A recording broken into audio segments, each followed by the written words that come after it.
Bonjour à toutes et à tous, soyez les bienvenus en direct sur France 3, Auvergne-Rhône-Alpes pour ce rendez-vous sportif exceptionnel aujourd'hui, le dénouement du Tour de l'Ain, la 31e édition, magnifique, que l'on va vivre aujourd'hui au sommet de ce géant du Jura, le Grand Colombier, et en plus sous un grand soleil. C'est en compagnie de Vincent Terrier que l'on va vous faire vivre cette toute dernière étape en direct sur France 3. Bonjour Vincent. Bonjour Jacques. Vincent, entraîneur et ancien membre du staff technique AG2R La Mondiale. J'imagine que l'étape d'hier et vraiment la prestation collective de la formation AG2R La Mondiale hier vous a fait très plaisir.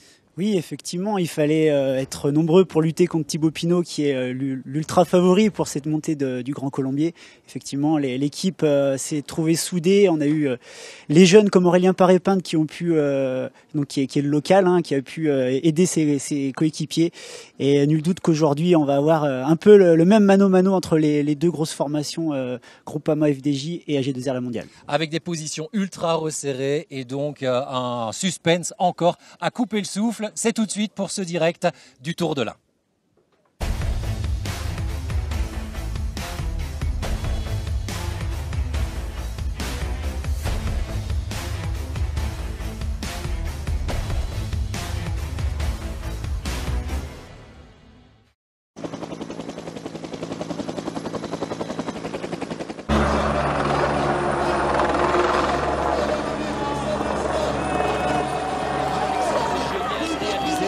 Belle des prestations avec beaucoup d'audace et de malice. C'est lui qui a viré en tête à 150 mètres de l'arrivée pour ne plus être remonté par Thibaut Pinot et s'offrir sa première victoire de la saison et s'emparer du même coup du maillot jaune parce qu'il y avait des bonifications à prendre au sommet de ce col de la Faucille.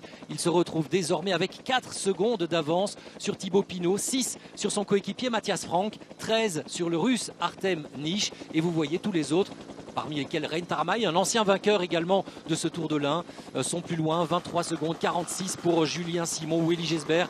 Lilian Calmejane également est à 46 secondes du meilleur. Vincent, on découvre le profil de cette étape, cette troisième et dernière étape, partie donc ce matin depuis le Parc des Oiseaux du côté de Villars-les-Dombes.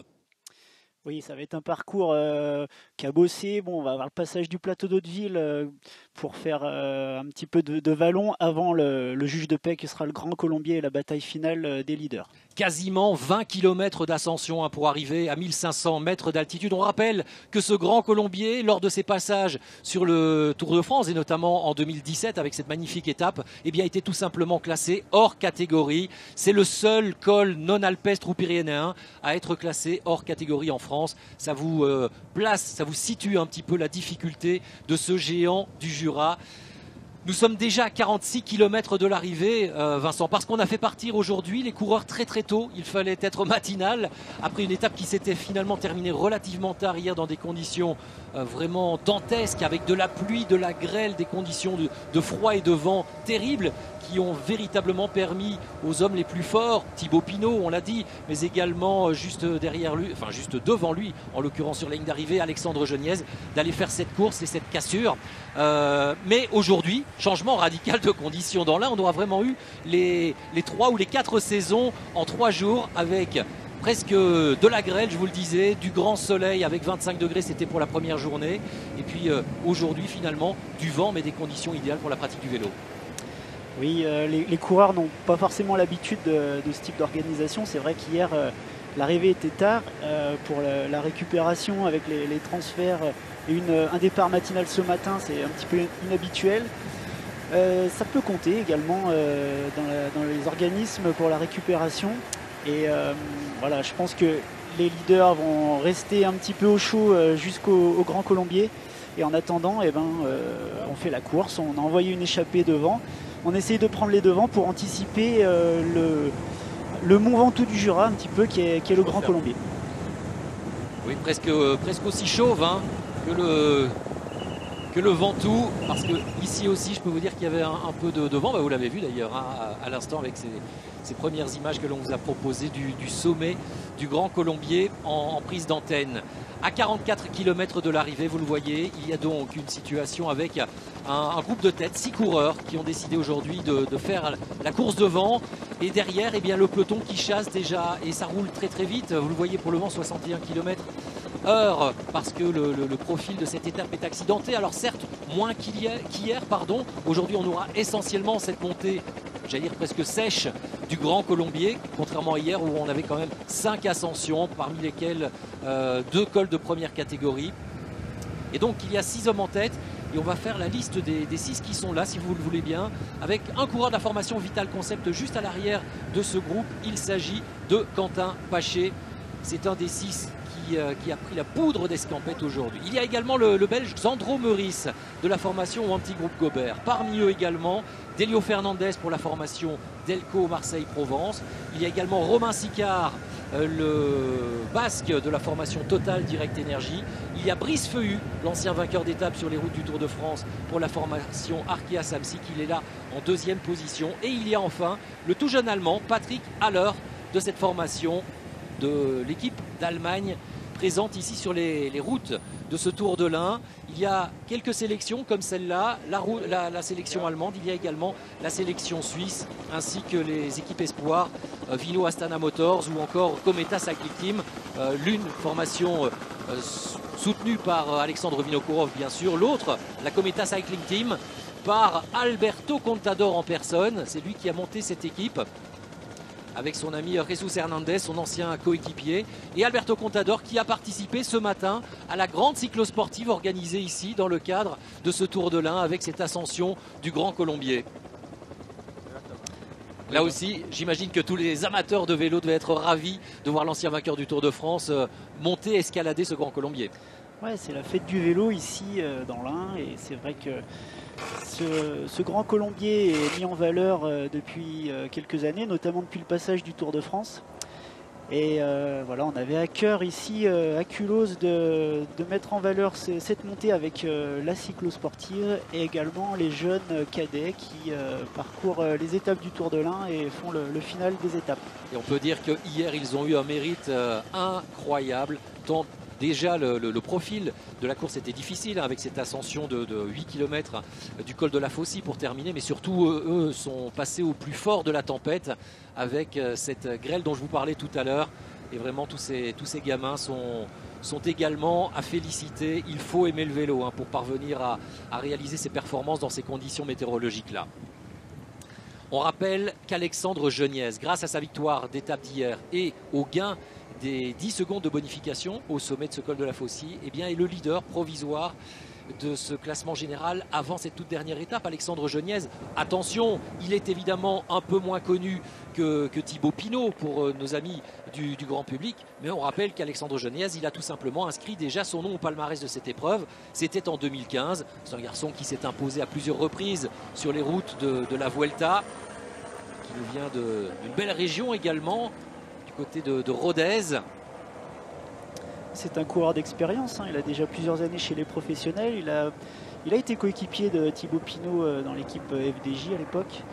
Et c'est un coureur qui sait gagner. Il a de nombreuses victoires chez les professionnels et notamment sur les grands tours avec, on se souvient l'année dernière, des victoires sur le Tour d'Espagne. Et c'est donc lui qui pour le moment est en tête de ce classement avec 4 secondes d'avance sur Thibaut Pinot. Thibaut Pinot, évidemment, lui qui est rentré encore dans une autre catégorie depuis sa victoire la saison dernière dans son premier monument, le Tour de Lombardie.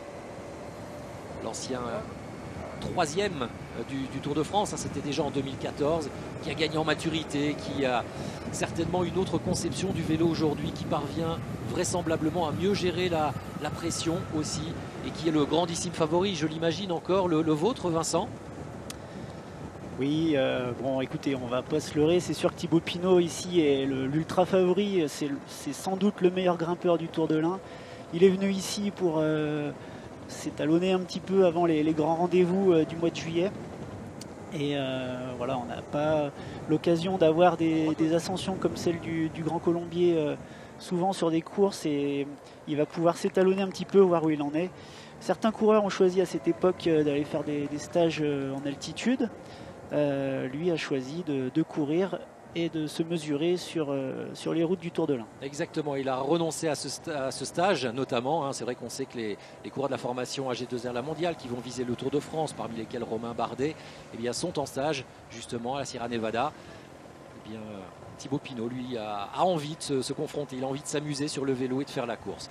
On a toujours ces 6 hommes en tête, avec 2 minutes d'avance à moins de 40 km de l'arrivée. Je voulais aussi avoir, Vincent, une toute petite pensée pour notre ami Jean-Paul Savard, que vous auriez dû retrouver aujourd'hui au micro pour vous faire vivre bien sûr ce Tour de l'Ain qu'il connaît comme sa poche. Jean-Paul est un tout petit peu souffrant et je suis sûr qu'on le retrouvera très très vite au micro de France 3 également. Mais en tous les cas, on lui souhaite un prompt rétablissement. C'est vrai que Jean-Paul avait commenté l'année dernière, enfin j'avais eu l'honneur de commenter avec lui l'année dernière sur le Tour de l'Ain pour ma première participation ici. Ça avait été un plaisir et voilà. Aujourd'hui, Jacques, je suis avec vous. C'est également un plaisir de vous retrouver. Mais je peux vous dire que je vais devoir m'appuyer sur vous pour votre connaissance presque encyclopédique de ces routes de l'Ain, et notamment celle qui nous mène tout droit maintenant vers le pied du Grand Colombier du côté de Culose. Avant cette montée absolument fantastique, hein. On va emprunter ces fameux lacets du Grand Colombier qui ont été popularisés grâce au Tour de France 2017. On rappelle que ce Grand Colombier, il a été escaladé à 3 reprises déjà dans le Tour de France depuis 2012. C'est dans un passé relativement récent. Oui, le Grand Colombier a été gravi plusieurs fois dans les courses professionnelles, mais c'est vrai qu'il a vraiment été mis en valeur avec le Tour de France, et depuis l'Office de tourisme Imbuget se donne un devoir de mettre en valeur et pourquoi pas de rivaliser avec des ascensions comme l'Alpe d'Huez ou le Mont Ventoux, et de faire le Grand Colombier une ascension mythique de la région. Eh bien, vous entendrez d'ailleurs tout à l'heure quelques-uns des principaux coureurs du peloton nous parler de ce Grand Colombier. On a eu l'occasion de les interviewer pour qu'ils nous donnent un peu leur analyse de ce col. Et vous verrez effectivement qu'ils considèrent tout simplement que ce col fait partie des plus difficiles à escalader de France, au même niveau quasiment que les plus grands cols alpestres ou pyrénéens. Dans le peloton, quelle est la formation qui est obligée finalement de prendre ses responsabilités? L'équipe AG2R La Mondiale du leader, le maillot jaune que vous voyez là sur ces images proposées par Romain François en 6e, 7e position. Pour l'instant, Jacques, les 2 équipes de leaders, AG2R La Mondiale et Groupama FDJ, mettent le tempo, comme on dit. Le but, c'est de maintenir un écart suffisant pour tenir l'échappée. Les coureurs qui sont devant ne représentent pas un danger immédiat, hein. Le mieux placé est à plus de 4 minutes. Voilà, il s'agit simplement de les tenir pour pouvoir revenir assez près, et quand on va lancer les offensives au pied du Grand Colombier. Alors naturellement, aujourd'hui, avec ce final très difficile, on imagine que l'on va retrouver tous les mêmes hommes, tous les mêmes protagonistes que ceux que l'on avait suivis hier dans l'ascension du col de la Faucille. Nous étions un petit peu plus au nord, hein, du côté de Gex. Oui, on ne devrait pas avoir de grosses surprises. Hier, les pentes du col de la Faucille ont vu se révéler les coureurs les plus forts en montagne. Les coureurs des formations World Tour se sont forcément illustrés. On a eu quelques découvertes comme Artem Nich, le coureur de Gazprom, qui a un palmarès un peu moins fourni, mais qui s'est accroché au leader de ce classement général, qui représente, ma foi, un danger, puisqu'il est quand même 4e à seulement 13 secondes. Il vient de passer devant cette église de Saint-Martin de Bavel, une église qui date du 19e siècle. On aura l'occasion aussi d'égrener quelques-uns des monuments ou des paysages que nous offre cette magnifique région de l'Ain. Devant, pour le moment, on s'entend bien, on est bien organisé, chacun prend les relais. Évidemment, il manque un coureur de la formation AG2R La Mondiale. Il roule groupé autour d'Alexandre Geniez, leur leader sur cette épreuve, qui nous avait dit il y a 2 jours ne pas trop savoir où il en était, parce que finalement il avait un nombre relativement limité de jours de course à son compteur. Eh bien, hier, il a pas mis longtemps à nous montrer qu'il était déjà très très bien, même si on a senti à plusieurs moments face à un Thibaut Pinot déjà très très fort et très affûté, qui devait s'accrocher, mais il l'a fait avec beaucoup d'intelligence et de brio. Alexandre Geniez est un coureur qui est rapide au sprint. Il passe la bosse, mais c'est sûr que face à un coureur comme Thibaut Pinot, qui est le meilleur grimpeur du peloton, un des meilleurs coureurs du monde en ce qui concerne cet exercice, on savait que ces accélérations pouvaient être fatales, et voilà, les coureurs d'AG2R La Mondiale n'avaient pas d'autre solution que de s'accrocher le plus longtemps possible et d'espérer arriver sur les derniers hectomètres pour pouvoir le déboîter au sprint.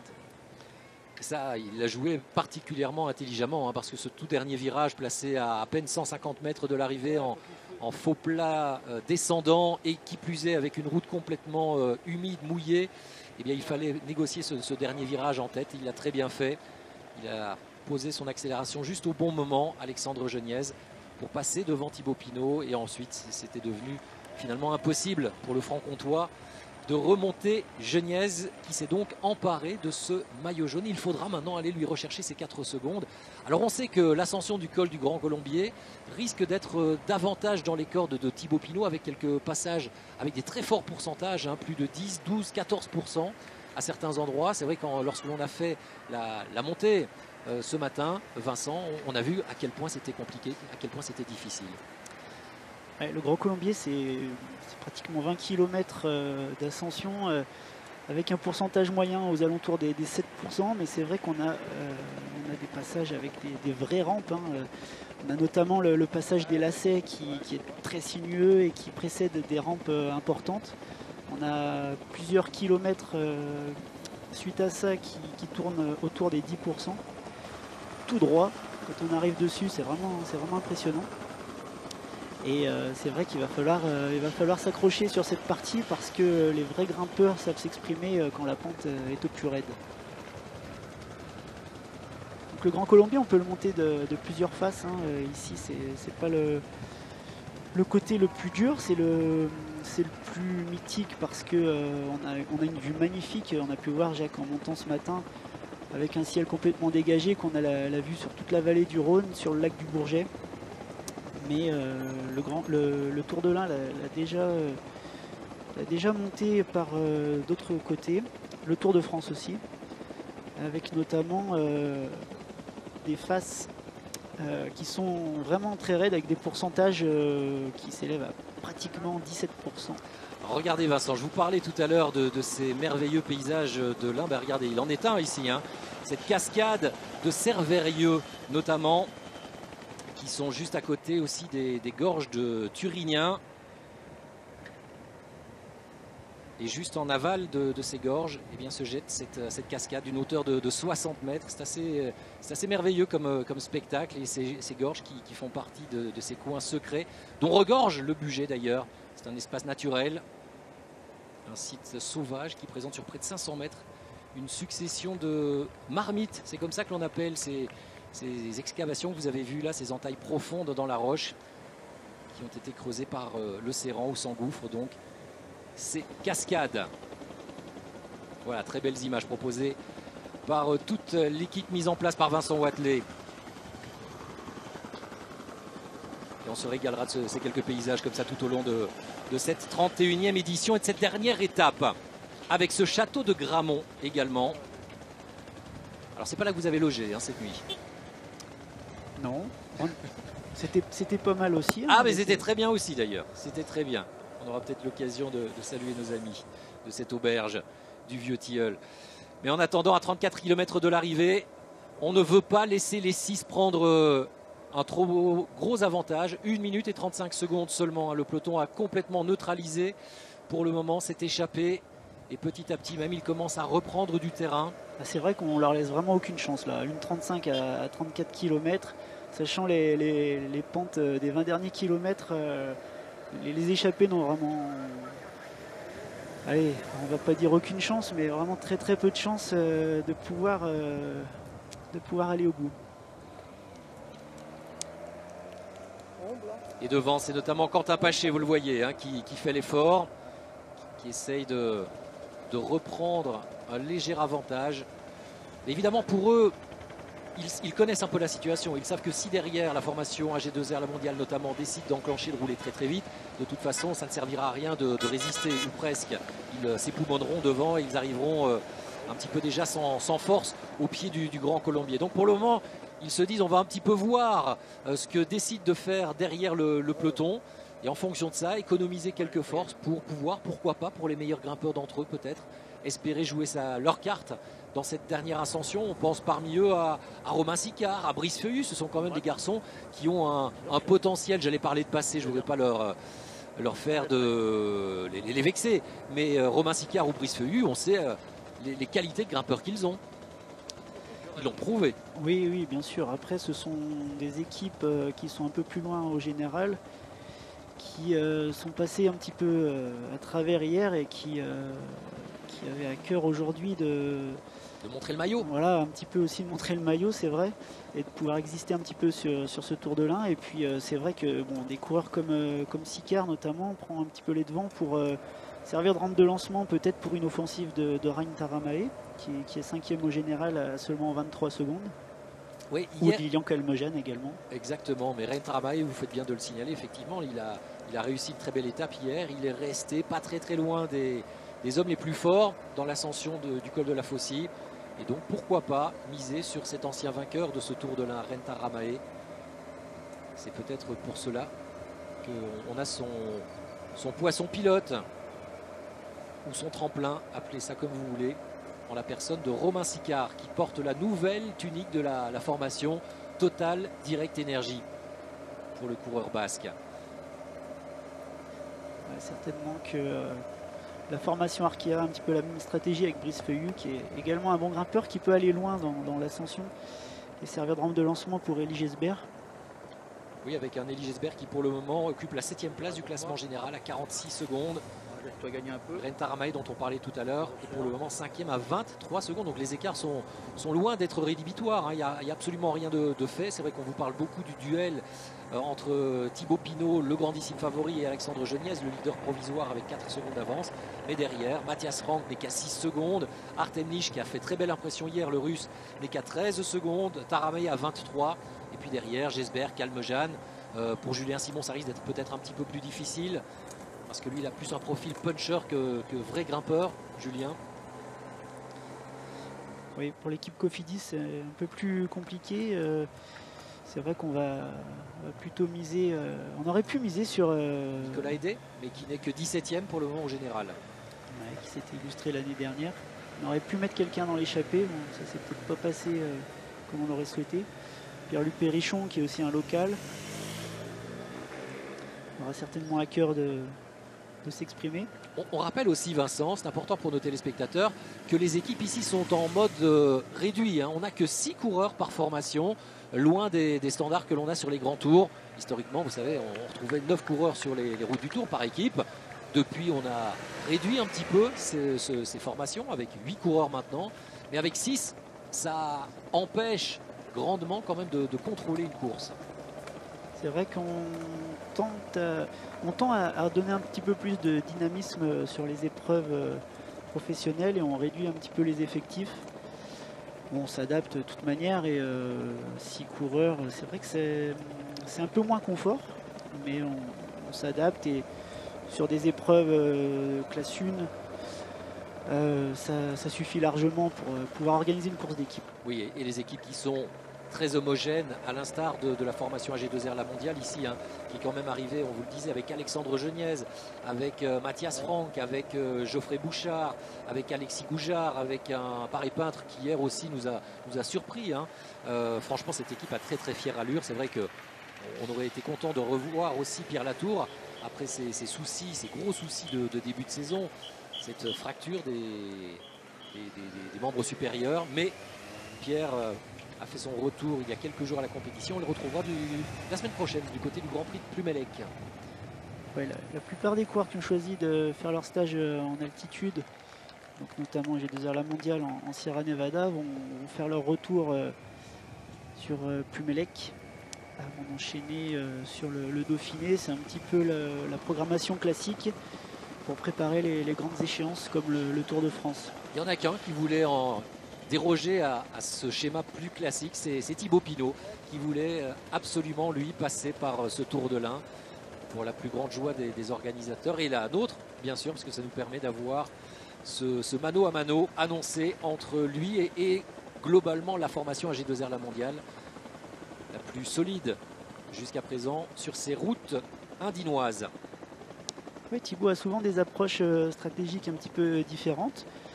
On se souvient qu'il avait choisi une année de tenter de doubler Giro au Tour de France, ou alors de s'aligner sur le Tirreno quand d'autres choisissent plutôt le Paris-Nice. Ça se discute et puis voilà, ça permet aussi un petit peu de casser les traditions. Et ma foi, ça lui réussit quand même plutôt bien la plupart du temps. Oui, pour le moment, il a l'air en tous les cas très en forme. Mais je peux vous dire qu'hier matin, on l'avait rencontré au pied du bus et que Thibaut nous disait quand même qu'il aurait beaucoup aimé aussi être avec ses copains de la formation Groupama FDJ sur les routes du Giro, surtout à l'heure où le Tour d'Italie est entré dans sa partie la plus montagneuse. Donc là, une 0,5, Jacques, à 29 km, ça sent le roussi, comme on dit, hein, pour les échappés. J'ai bien peur pour eux qu'ils ne puissent pas passer les premiers lacets du Grand Colombier en tête. Le peloton a choisi vraiment d'aller faire la montée sèche à bloc et de revenir sur les échappés pour aborder dès le pied la montée en tête. Parce qu'on s'en rapproche à vive allure maintenant. Nous sommes à 28 km de l'arrivée, c'est-à-dire à peine moins de 10 km maintenant de Culoz et du pied du Grand Colombier. On attaque dans le vif du sujet parce que les 3 premiers kilomètres du Grand Colombier sont raides. Dès qu'on va tourner à gauche à Culoz pour attaquer les premières rampes dans le village, on attaque direct des pentes autour de à plus de 10%. Plus de 10%, hein. Ouais. Ah oui, c'est vrai que c'est très impressionnant lorsque l'on marque ce virage et que l'on a cette première partie du mur. On se dit attendez, c'est pas possible, ça va pas monter comme ça pendant 18 km, c'est pas tenable. Heureusement, c'est vrai qu'il y a des parties de replat. Il y a même une partie au milieu de ce col, finalement de légers faux plats descendants sur quelques centaines de mètres. Ouais, il y a un petit moment pour souffler. On a une partie en sous-bois déjà à mi-parcours qui permet de souffler. Et puis effectivement, une toute petite redescente avant d'aller chercher les toutes dernières rampes, les 5 derniers kilomètres qui sont dégarnis de végétation et aussi qui sont très ventés, hein, parce qu'ici on peut voir sur la ligne d'arrivée qu'il y a déjà beaucoup de vent et qui laisse place au... Le vent qui sera certainement un facteur également pour utiliser la meilleure des tactiques pour escalader ce Grand Colombier. Qu'en pensent les cadors du peloton justement de ce Grand Colombier en particulier? Eh bien, c'est un ancien vainqueur d'étape sur les routes du Tour de France aussi qui nous a donné son avis hier matin. C'est Pierre Rolland que l'on écoute. Pour moi, c'est l'un des cols les plus difficiles en France parce que la route est granuleuse, les pourcentages sont très raides au pied. Et très raide à la fin aussi, et vraiment c'est une montée exigeante et voilà, il n'y a pas grand chose à dire, c'est un col, mais pour moi c'est l'un des plus durs en France, qui n'est pas forcément le plus connu, mais l'un des plus durs en France. Voilà, et ça c'était vraiment l'avis général de tous ces coureurs. Dire que l'on met ce Grand Colombier classé, je vous le rappelle, hors catégorie sur les routes du Tour de France, sur un pied d'égalité avec les plus grands cols de la chaîne des Alpes ou des Pyrénées. Pierre Rolland qu'on vient d'entendre, qui aura certainement envie de faire quelque chose dans ce Grand Colombier. C'est pour ça peut-être que Quentin Paché est à l'avant. Ouais, regardez, Quentin Paché justement qui accélère au moment où vous en parlez, il vous a entendu. Visiblement, il a une petite oreillette. Mais spécial pour la télé seulement. Ouais, voilà, l'écart est en train de descendre et s'il veut servir à son leader, il faut qu'il préserve de l'avance. Sinon, l'écart est en train vraiment de fondre et puis il doit sentir, Quentin, que le rythme de l'échappée n'est pas suffisant pour servir de relais. Donc voilà, si on veut que la stratégie serve à quelque chose, il faut relancer. Quentin Paché qui s'est extirpé de ce groupe de 6. Réaction de Brice Feuillu, mais pour le moment il a creusé un joli gap, un bel écart en tous les cas.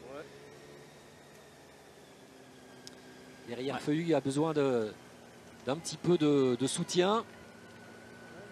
C'est le coureur de la formation. Delco, Marseille, Provence, Delio Fernandez qui vient le relayer maintenant. On rappelle que l'on a également Romain Sicard, Patrick Haller et le Belge Xandro Meurice de la formation anti-groupe Gobert ici à l'arrière de ce petit groupe de tête qui compte toujours 1 minute et 5 secondes d'avance. Nous sommes à pratiquement 25 km de l'arrivée. Et regardez, Paché, il a bien giclé, comme on dit. Hein. Ouais, on n'a pas eu envie de suivre dans l'échappée. On n'a pas eu envie de désorganiser, ou alors peut-être qu'on est déjà à bloc. On n'a pas eu envie de faire exploser cette échappée, conserver l'organisation. Et ma foi, Quentin est parti pour un raid solitaire, certainement. Au moment où nous sommes rentrés dans le village de Vogne, on se rapproche tout doucement du pied de ce géant du Jura. Ouais, à peu près 5 ou 6 km, on va arriver dans le village de Culose. On sera donné le départ de la montée. Quentin Paché qui a rejoint cette formation Vital Concept BNB cette saison. Il était déjà l'année dernière, Quentin. Sa deuxième saison, pardon, sous le maillot de l'équipe de Jérôme Pinault.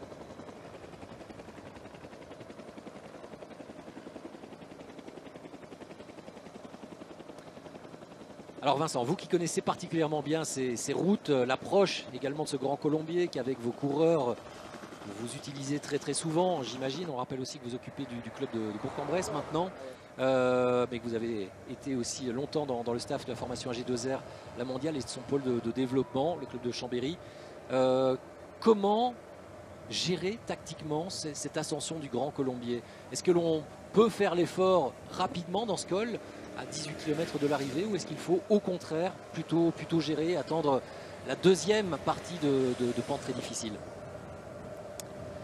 Il y a plusieurs stratégies, mais je pense que le départ va être très rapide. On va essayer déjà, dès le pied. On va essayer déjà d'isoler, réduire le peloton, éliminer quelques adversaires qui pourraient perturber la démarche du général. Et je pense que le pied sera rapide. Après, c'est vrai qu'on va attendre certainement les pentes les plus raides pour faire la différence. Mais le pied s'y prête bien. Ah oui, clairement avec ces très forts pourcentages. Et puis après, j'imagine que l'on va se régaler d'images d'hélicoptères notamment pour nous permettre de voir ces merveilleux lacets, cet enchaînement de virages très serrés que l'on avait découvert sur les routes du Tour de France notamment. Mais c'est vrai que ce Grand Colombier, on le franchit déjà depuis de très nombreuses années hein, sur les routes du Tour de l'Ain. Passage obligé, ouais. C'est vrai que la première fois qu'il avait été inscrit au programme, c'était en 1989 sur ce Tour de l'Ain qui vit aujourd'hui, on le rappelle, sa 31e édition. Hein. Et c'était Barne-Saint-Georges qui avait été le tout premier coureur à passer en tête ce sommet et qui avait remporté l'étape. Et puis en 99, les organisateurs avaient décidé de placer aussi le col en fin d'étape. Et cette année-là, c'était Chris Jenner qui s'était imposé. David Delrieux en 2000. Et puis des noms plus connus récemment avec John Gadret en 2007, Ren Taramae en 2009, qui s'y sont imposés également. Toujours en empruntant d'ailleurs cette montée depuis Culose. Hein. Thibaut Pinot lui avait remporté également l'étape en 2011, mais ce jour-là, il n'était pas parvenu à remporter le classement général parce qu'un homme s'était accroché à ses basques. C'était le coureur historique de la formation Cofidis, David Moncoutier. Moncoutier, effectivement.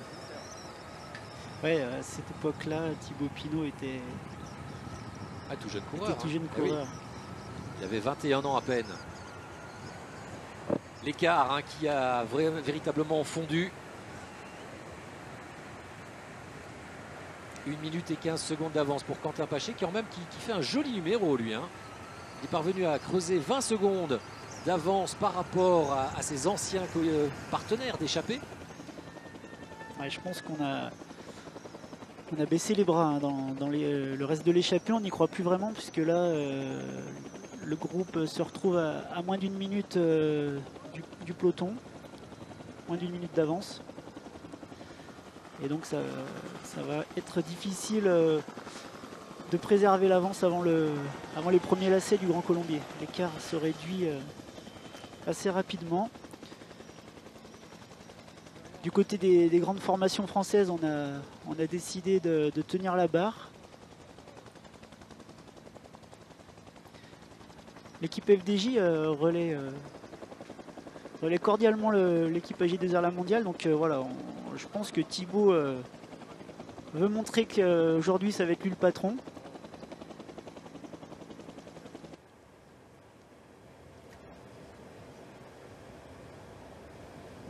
Quentin Paché a eu raison d'anticiper parce que il a senti que le rythme baissait et que cette avance qu'il était allé chercher certainement dans la stratégie d'équipe n'allait pas lui servir s'il relançait pas l'allure. Donc là, hein, c'est pratiquement sûr, Jacques, que son rôle est de servir d'éclaireur, peut-être pour un Pierre Rolland. Ouais, Pierre Rolland qui hier n'est pas parvenu à suivre le tempo des meilleurs. Hein. Il a terminé un petit peu loin. Alors est-ce qu'il va tenter quelque chose aujourd'hui sur cette montée sèche? Ouais, les conditions sont différentes aussi. Hein. Hier, les coureurs ont vraiment eu des conditions dantesques. Peut-être que Pierre Rolland n'a pas été à l'aise sous cet orage de grêle. Ouais, alors qu'à l'inverse, Thibaut Pinot aime bien hein, quand les températures ne sont pas trop élevées. C'est vrai que lorsque Thibaut nous décrivait ce géant du Jura, ce col du Grand Colombier, il mettait l'accent, en été en tous les cas, sur la chaleur, la fournaise qu'il peut y avoir au pied du Grand Colombier. Vous l'avez souvent vécu. Bah, c'est vrai que c'est dans un autre registre, mais c'est une ascension qui peut ressembler au Mont Ventoux avec le sommet qui est complètement dégarni, qui réverbe sur la roche calcaire et qui peut dégager énormément de chaleur effectivement sur une route qui rend pas bien. Ça peut vite devenir un calvaire. Et oui, visiblement Thibaut Pinot l'estimait comme vous le décrivez également. Toujours Quentin Paché à l'avant. On se rapproche vraiment des premiers contreforts de ce col du Grand Colombier. Ce sera le juge de paix. Hein. C'est vraiment ici que va se jouer le classement final de ce Tour de l'Ain. Écart réduit entre tous les principaux acteurs de cette 31e édition, avec un petit avantage pour Alexandre Geniès. Pour le moment, 4 secondes, on vous le rappelle, d'avance sur Thibaut Pinot, l'homme à la pancarte de favori. Et vous savez que ce Grand Colombier, eh bien, il est au pied du Rhône, justement, tout au sud du Bugey, de cette région du Bugey. Eh bien, le long du Rhône, il y a également cette fameuse Via Rhôna. C'est ce que l'on appelle aussi la véloroute Eurovélo 17 qui part du lac Léman et qui se prolonge comme ça jusqu'à la Méditerranée sur toute sa distance et qui emprunte bon an mal an l'une des deux rives entre l'Ain et la Savoie. Et cet itinéraire de vélo permet de découvrir des paysages variés mais également somptueux, des paysages préservés en tous les cas du Haut-Rhône entre crête et plateau. Marais de Lavour, cascade, lac et vignoble du Bugey, enfin bref, vous avez vu, hein, tous ces paysages sont beaux et sur cette voie privilégiée pour tous nos amis cyclistes, eh bien c'est par là qu'il faut passer, c'est là qu'il faut aller se détendre et en prendre plein les yeux. La Via Rhôna on a la possibilité de descendre presque au bord de la mer en ayant un itinéraire privilégié. Il y a quelques tronçons encore qui demandent à être alliés, mais on peut faire une grande partie en vélo-tourisme en traversant de magnifiques régions. Ouais, puis ça permet d'aller à la rigueur même tranquille pour visiter tout le patrimoine de cette région. 20 km de l'arrivée pour Quentin Paché. Quentin qui va arriver au pied du Grand Colombier.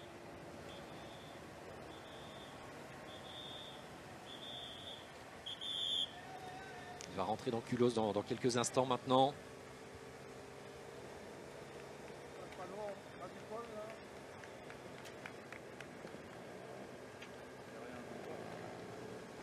Et très rapidement, on va, en tous les cas, ils vont, les coureurs, Nous, c'est beaucoup plus facile pour vous décrire l'action, mais eux, en tous les cas, vont être confrontés à ces premiers contreforts, cette première rampe particulièrement inclinée, avec un pourcentage imposant. Le peloton qui a relevé le pied légèrement, qui se retrouve à 1 minute 40 maintenant d'un homme seul, hein, finalement, parce que le groupe des compagnons d'échappée de Quentin Paché lui compte déjà 20 secondes de retard. Le peloton est à 1,40 maintenant. Sur un col de 18 km, évidemment, le positionnement sera un tout petit peu moins important que sur une montée très courte. Et parmi les coureurs que l'on a rencontrés, qui nous ont parlé justement du Grand Colombier, eh bien, il y a Alexandre Geniez, également le leader de ce Tour de l'Ain.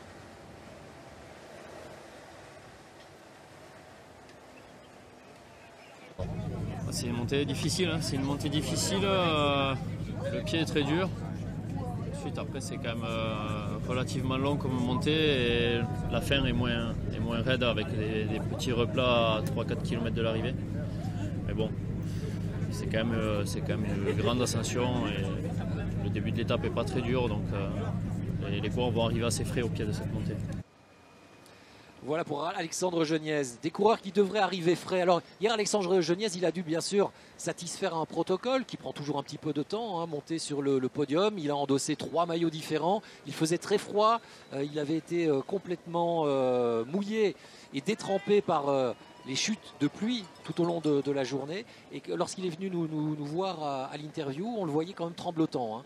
Donc j'espère qu'il n'aura pas pris un coup de froid, qu'il n'aura pas laissé un petit peu de force. Thibaut Pinot lui avait beaucoup plus vite mis les voiles, comme on dit, et pour repartir, à vélo d'ailleurs, pour redescendre à son lieu de logement. C'est vrai que dans les équipes, les coureurs n'aiment pas traîner après l'arrivée. On essaye rapidement de se mettre au chaud. C'est vrai qu'hier, de s'asseoir. De s'asseoir déjà. D'aller vite récupérer. Les minutes de récup sont précieuses, surtout quand on enchaîne 2 étapes difficiles comme celle-ci. Et voilà, l'organisation de la course fait que le délai de récup est compressé, surtout pour les leaders. Oui, on rappelle qu'hier, l'étape est arrivée sur les coups de 18 h du côté du col de la Faucille, et que ce matin, le peloton s'est mis en branle dès 8h15. Hein. Donc c'était vraiment très très tôt, là, une nuit très très courte. Il y avait évidemment un peu de transfert pour les différents coureurs selon les hôtels qu'ils avaient choisis. Donc vraiment la nuit aura été assez courte et le temps de massage et de récupération également. Ce sera peut-être un élément déterminant dans l'ascension difficile qui va débuter maintenant et qui a même débuté pour Quentin Paché a priori, puisque nous sommes à 16 km de l'arrivée en ce qui le concerne. Et Quentin, il a vraiment pris l'initiative de forcer l'avance. Il donne vraiment son maximum pour maintenir l'écart. Donc lui a une avance de 1,40 sur le peloton favori. Donc Quentin, c'est un attaquant, hein. On l'a souvent vu sur les courses aux avant-postes. C'est quand même un coureur qui a terminé 2e du classement général du circuit de la Sarthe cette année, ou dans un autre registre 10e du Tour d'Oman. On l'a vu son avantage aussi sur le prix de Wallonie ou sur l'Arctic Race of Norway, s'illustrer dans le top 10. Une autre course avec de jolis paysages, hein. Tous ces fjords que l'on retrouve en Norvège. Ah, donc on est dans les premières rampes du Grand Colombier. Ça y est, c'est parti pour l'ascension, on vous le rappelle, de celui que l'on peut vraiment qualifier de géant du Jura.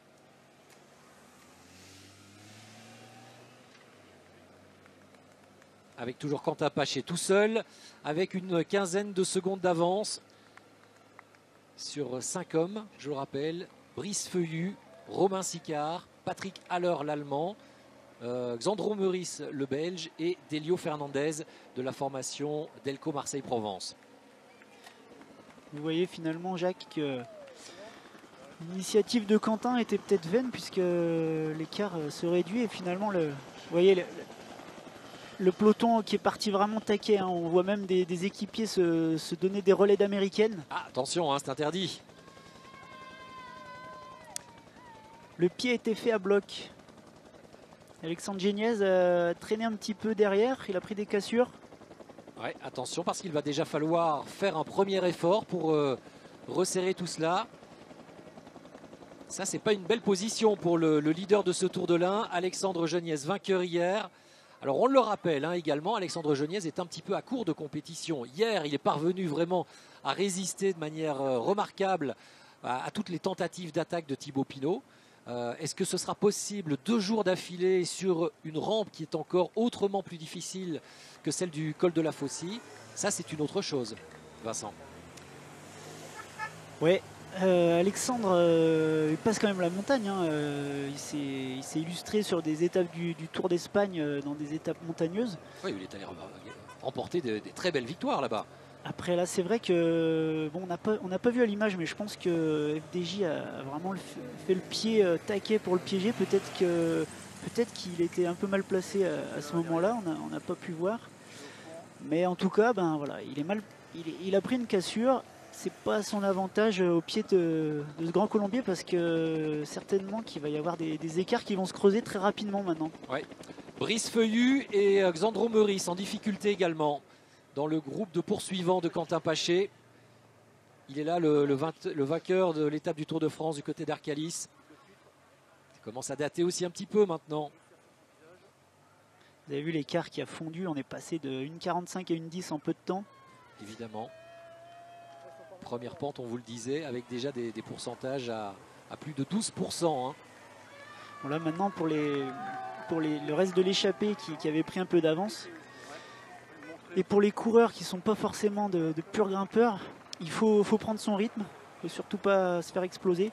Donc c'est pour ça que chacun va monter un petit peu à son tempo.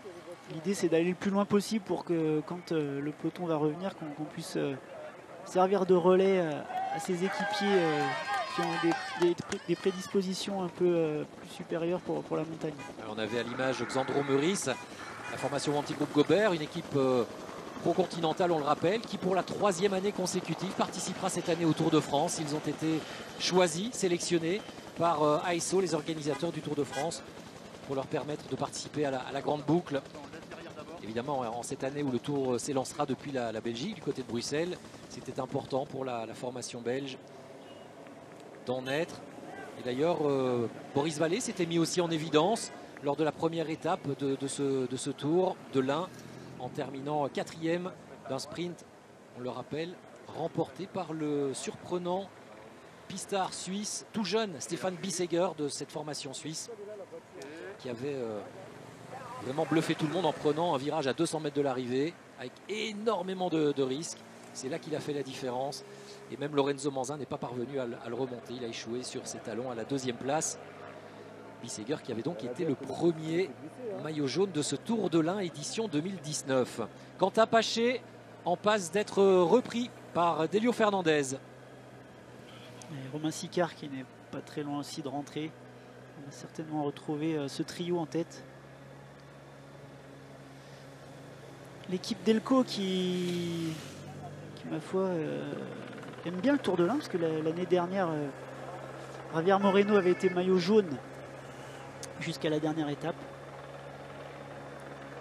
Dernière étape qui avait permis à Arthur Vichot d'inscrire son nom au palmarès de la 30e édition. L'ancien double champion de France.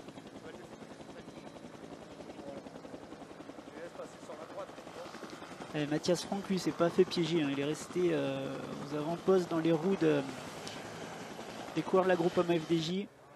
Et si c'était Mathias Franck, finalement, le leader de l'équipe AG2R La Mondiale aujourd'hui, peut-être qu'Alexandre Geniez visait davantage une victoire d'étape?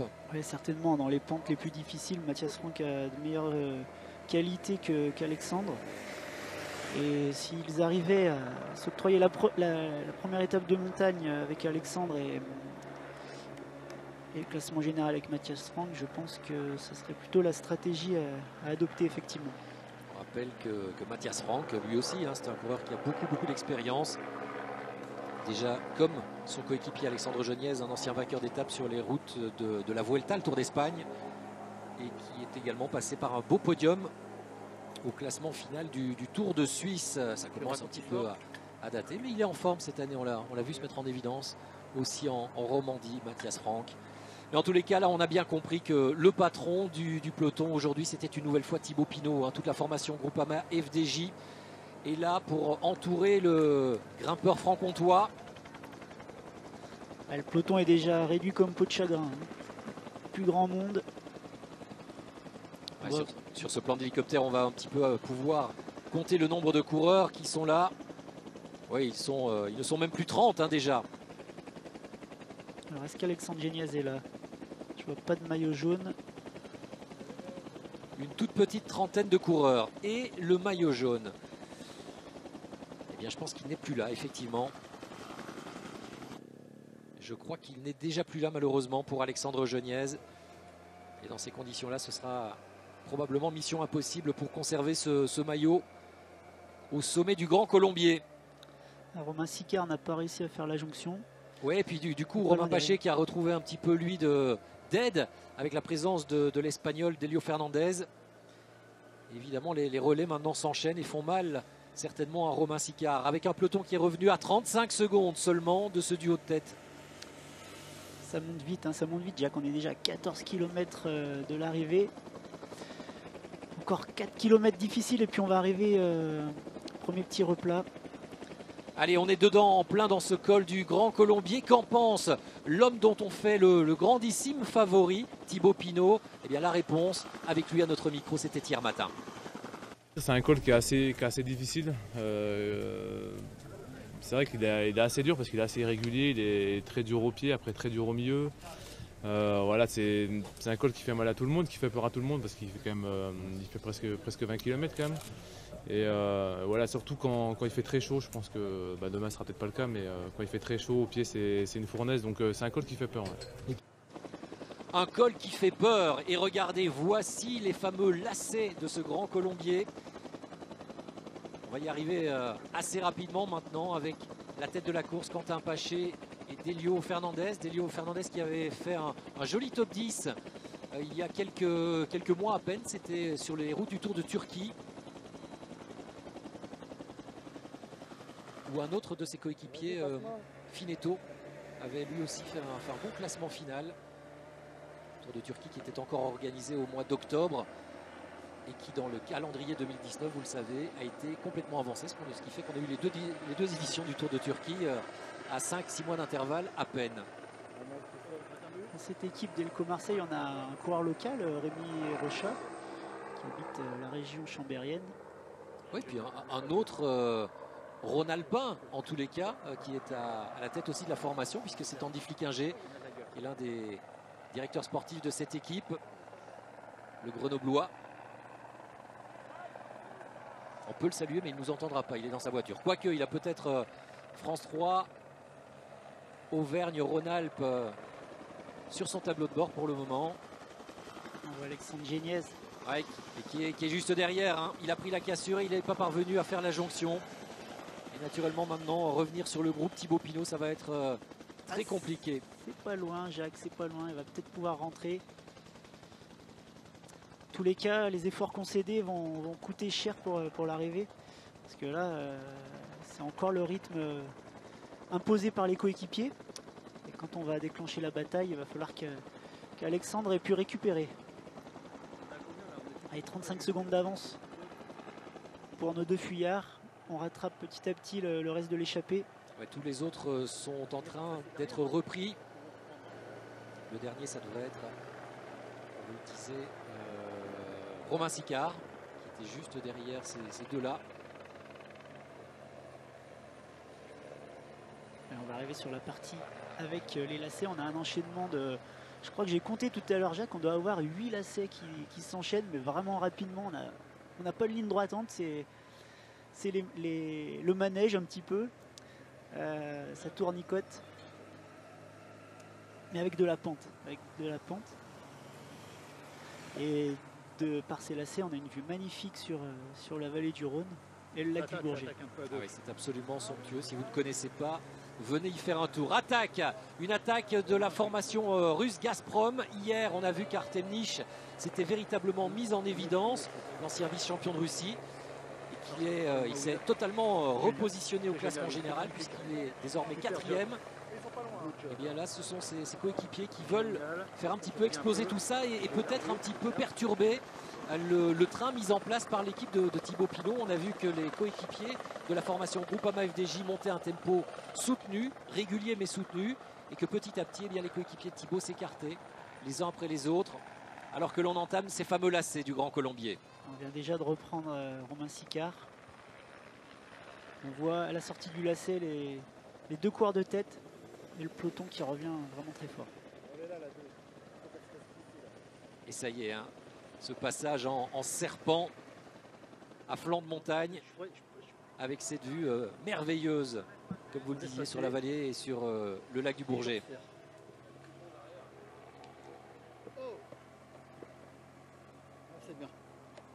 30 secondes.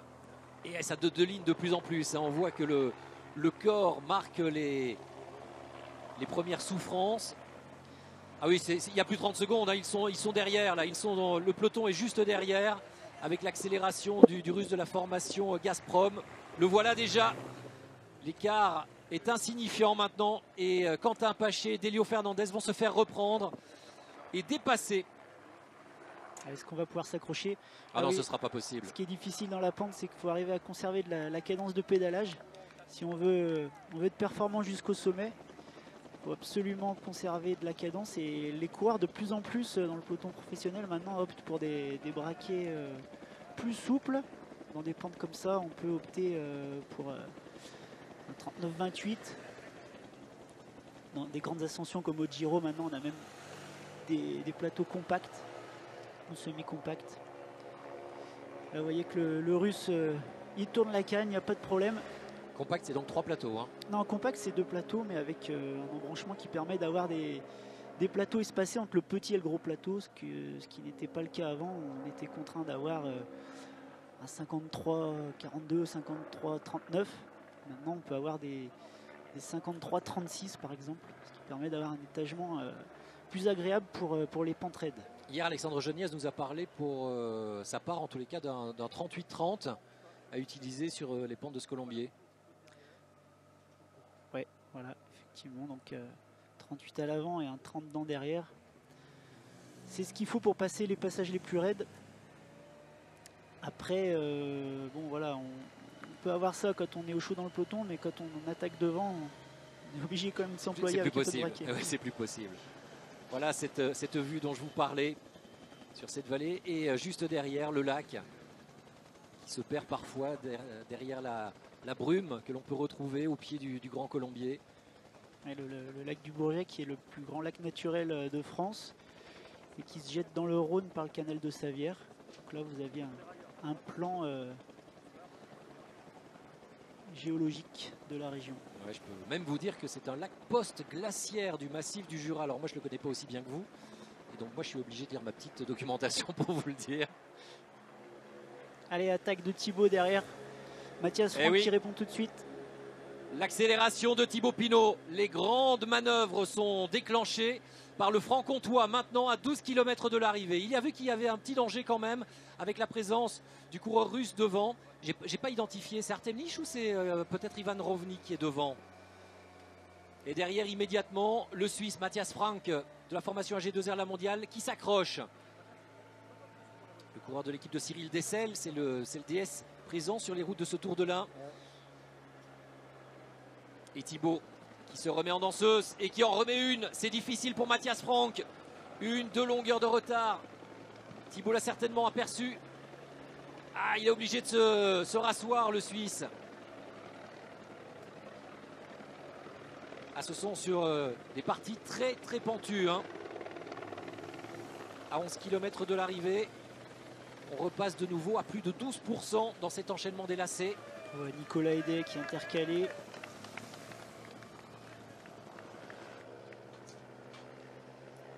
Allez, Thibaut fait le forcing. Il va exprimer ses qualités de grimpeur. Allez, Mathias Franck qui repasse devant le coureur de Gazprom pour pas prendre de trous. Là, les trous concédés à un coup de chair parce que chaque fois qu'on est obligé de relancer, débauche d'énergie. Hein. on dépasse. Voilà, là, les coureurs montent dans leur zone de confort. Un confort. Relatif, tout relatif. Voilà, un rythme soutenu mais qu'on peut tenir assez longtemps. Par contre, chaque fois qu'on dépasse un petit peu ce rythme, bah, c'est des cartouches qu'on a en moins dans ses réserves. Et là, Mathias Franck, il est certainement vraiment à la limite et il faut éviter vraiment de jeter ses cartouches par la fenêtre, comme on dit dans le jargon. Il ne faut pas tout utiliser. Il faut en garder un petit peu sous la pédale parce que sinon là, on s'expose à un solide retour de bâton ou de manivelle. Et regardez Thibaut Pinot qui demande un relais à Mathias Franck. Évidemment, lui, il a le porteur du maillot jaune qui est son coéquipier, qui est un petit peu en difficulté. Donc, il n'a pas non plus d'obligation à rouler avec Thibaut Pinot pour le moment. Même si lui qui est 3e du général, d'office va certainement avoir un bon classement. Alors que l'on a justement un petit coup d'œil, grâce à Romain François, sur ses pignons. Stéphane Rossetto ici, vous voyez à l'image. Ouais, qui hier est un peu passé. Il avait beaucoup travaillé aussi, hein, c'est vrai, pour ses coéquipiers Julien Simon et Nicolas Aidé, mais sinon il était un petit peu passé par la fenêtre.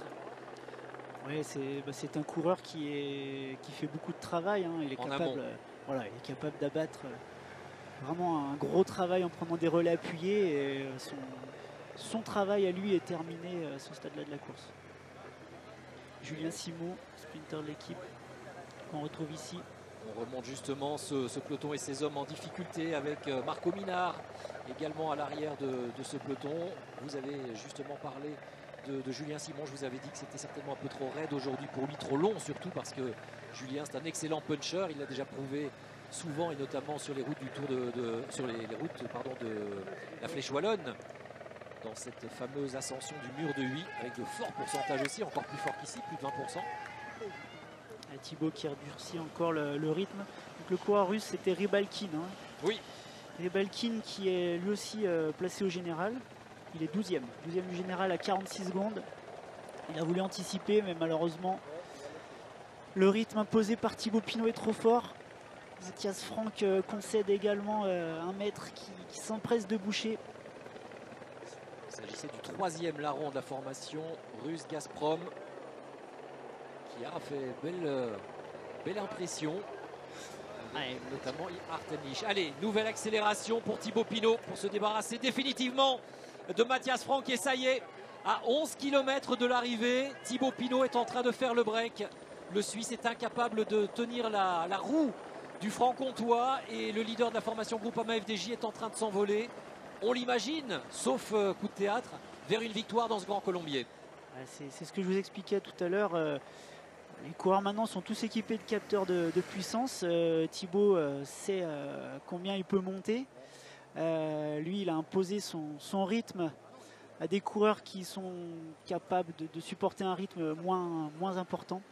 Et le fait de dépasser un petit peu ce rythme seuil, on tombe dans la zone rouge directement. Et là, le potentiel est limité. On peut le faire une fois, 2 fois et jusqu'à explosion. Et Thibaut se connaît très bien et il a su jouer avec ça jusqu'à faire exploser son adversaire direct. Ces fameux capteurs de puissance qui cadenassent aussi un petit peu. Hein. C'est certain que c'est une belle technologie, mais ça cadenasse d'entraînement. Mais en course, ça cadenasse un petit peu la course, non?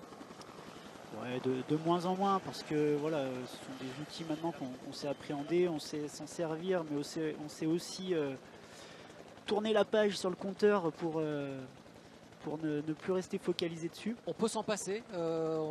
Aujourd'hui, les coureurs se connaissent suffisamment bien pour connaître leur zone rouge à ne pas dépasser.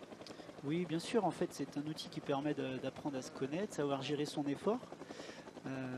Mais en course, très souvent, les coureurs évitent de regarder parce que la course, il y a un aspect motivationnel qui permet de dépasser ces valeurs d'entraînement. Et donc, voilà, on évite de rester trop bloqué sur les chiffres. Mais pour gérer une ascension, pour éviter d'exploser, c'est pas mal de rester calé un petit moment avant que la bataille se déclenche. Regardez, on voit toute la détermination de Thibaut Pinot sur cette image. Il a véritablement choisi le moment où il allait accélérer lorsqu'il a vu, j'allais dire presque dans son rétroviseur, que Matthias Frank était en train de tirer la langue. Et pour le moment, ça tourne magistralement bien. On est sur une partie plus roulante. Voilà, un peu moins raide. Donc on voit que le rythme est un peu plus soutenu. Thibaut peut emmener un peu plus de cadence. Il met la main à la poche. Il va manger un petit peu pour gérer la dernière partie. Il faut s'alimenter. Ce serait dommage de prendre une fringale. En 10 km, on peut tout perdre. Très important, c'est là, très important. Et donc même s'il a fait l'écart, ne pas oublier ça, ne pas trop vite être en confiance. Et regardez, il a passé le mot à tous les autres derrière qui mettent la main à la poche. Évidemment, c'est plus facile d'aller la mettre sur cette partie un petit peu moins pentue que lorsqu'on était au plus fort de la pente dans les lacets. Ouais, tout à fait. Donc là, à ce moment-là, on va chercher un peu plus de sucre rapide. À 10 km de l'arrivée, certes c'est en montagne, mais qu'est-ce que l'on peut encore ingérer maintenant et qui fera effet? Là, on prend plutôt des gels, c'est des concentrés de sucre, de confiture. Il faut quelque chose qui soit assimilé assez rapidement par le tube digestif, donc on évite de prendre du solide, on prend plutôt du sucre. Et là, ça fait effet dans combien de temps? 5 minutes? Non, c'est relativement rapide. On boit un petit peu par-dessus pour que ça soit ingéré et c'est immédiat. On vous le présentait comme étant le grand favori, on le rappelle, de cette 31e édition du Tour de l'Ain que vous pouvez suivre en direct aujourd'hui sur France 3 Auvergne-Rhône-Alpes. Eh bien, regardez, Thibaut Pinot est en train de prouver qu'il était effectivement l'homme fort de ce peloton. Et de quelle manière, une fois encore, dans les pourcentages les plus élevés, les plus forts de ce grand colombier, il a lâché tout le monde et très très loin de l'arrivée. On aurait pu imaginer d'ailleurs qu'il gère davantage, qu'il attende peut-être de se rapprocher un peu de l'arrivée. Il n'a pas voulu prendre de risques. Dès qu'il a vu que les autres étaient en difficulté, il a accéléré, il a porté les stockades. Oui, on l'avait un petit peu dit. Dès le pied, l'équipe a durci, a fait exploser. On a déjà éliminé Alexandre Géniez. Et ensuite, c'est vrai qu'il ne fallait pas attendre parce que vous avez vu hier que les coureurs d'AG2R AG2R La Mondiale arrivent à rester en nombre le plus loin possible. Et si Thibaut ne voulait pas prendre de risques, il fallait qu'il se débarrasse de ses adversaires là où la pente est la plus difficile. Et derrière, on a le groupe des battus. Également, ceux qui ne sont pas parvenus à suivre le tempo du leader de la formation Groupama FDJ, parmi lesquels Julien Elfares, que vous aviez à l'image il y a un instant, le coureur de chez Delco Marseille-Provence. Il y avait également Ruben Guerrero, le coureur de l'équipe Katusha Alpecin. Et les encouragements des supporters et des très nombreux cyclos, puisque je vous le rappelle, il y avait une cyclo sportive aussi qui était organisée dans le cadre de cette dernière journée du Tour de l'Ain, avec cette ascension du Grand Colombier. Et parmi les cyclos aujourd'hui, il y avait un certain Alberto Contador. C'est un cyclo de luxe. Ah oui, imaginez quand même la joie au départ pour les cyclos. Je dis au départ parce qu'après je pense qu'ils ont eu peut-être, pour la plupart en tous les cas, du mal à suivre le coureur espagnol. Mais on n'en a pas eu de nouvelles. On ne sait pas jusqu'où il est allé, s'il a fait l'ascension totale de ce Grand Colombier ou pas. Allez, Thibaut maintenant qui va gérer 25 secondes sur ses premiers poursuivants. Donc il a fait le plus dur. Maintenant il va se remettre à son rythme de confort relatif toujours, mais un rythme qu'il est capable d'emmener le plus loin possible,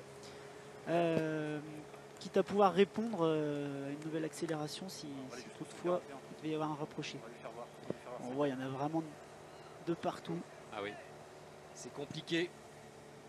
Vous le disiez pour Julien Elfares que l'on vient de dépasser. Compliqué également pour Artem Nij qui s'était mis en évidence hier. Il avait pris la 4e place. Il était dans le groupe des hommes forts hier aux côtés de Thibaut Pinot, d'Alexandre Geniez et de Matthias Frank. Artem Nij qui était un peu plus méconnu du grand public, mais c'est un coureur... Il est jeune encore, tout jeune, 24 ans seulement. Oui, tout à fait. Il s'est déjà illustré sur un classement général en 9e sur le Tour des Asturies. 20e au Tour des Alpes, qui est une étape, une épreuve relativement montagneuse. Il avait été vice-champion de Russie en 2017. Voilà, mais aujourd'hui, il coince un petit peu et finalement il a laissé tout à l'heure son coéquipier Rybalkin tenter sa chance. Ça a déclenché la grande bagarre juste avant les lacets. Mais Rybalkin était bien trop court pour pouvoir suivre Thibaut Pinot par la suite.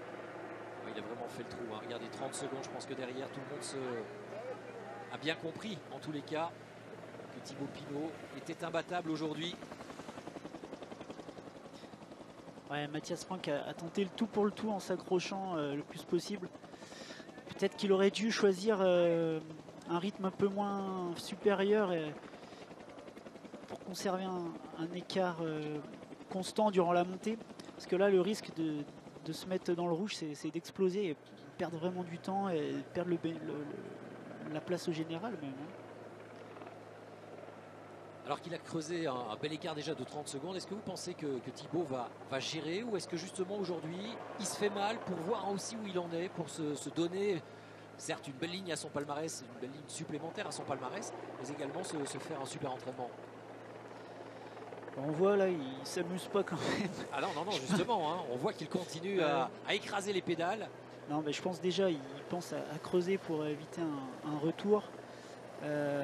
Après, c'est sûr que il cherche un petit peu ses marques, on l'a dit, hein, quand d'autres sont en pleine préparation en altitude, lui il a choisi de courir et d'aller prendre des marques sur des épreuves de classe 1. Et derrière c'est la grande lessive, hein. Vous voyez, il y en Aurélien a Paré-Peintre, il y en a partout, effectivement. Votre ancien élève. Oui, que j'ai eu le plaisir d'entraîner durant 3 années. Voilà, Elie Gesbert qui est là ici dans ce groupe aussi. Il y a Javier Moreno. Pour emmener ce groupe, il y a Renta Ramae, le leader de la formation Total Direct Energy sur ce Tour de l'Ain. Et juste en embuscade avec son maillot blanc, c'est Vadim Pronsky.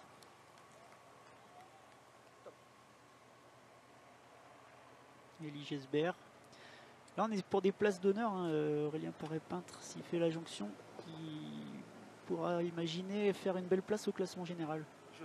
Et il y a également Matteo Badilati qui est là, aux côtés aussi de Nicolas Hédé. C'est Mathias Frank juste devant là, hein, avec le Gazprom. Ouais, avec Rybalkin. Donc la situation de la course, on vous le rappelle. Thibaut Pinot en tête, 30 secondes derrière Rybalkin et Frank. Et puis une vingtaine de secondes derrière ces deux hommes, et bien on retrouve Vadim Pronsky, le russe de la formation Gazprom. On retrouve Nicolas Hédé pour la formation Cofidis. Renta Ramae pour l'équipe Total Direct Energy. Matteo Badilati pour l'équipe suisse. Il y a aussi Elie Gesbert pour la formation Arkea Samsic. Et il me semble que j'en ai oublié un, c'est Javier Moreno pour l'équipe Delco Marseille-Provence.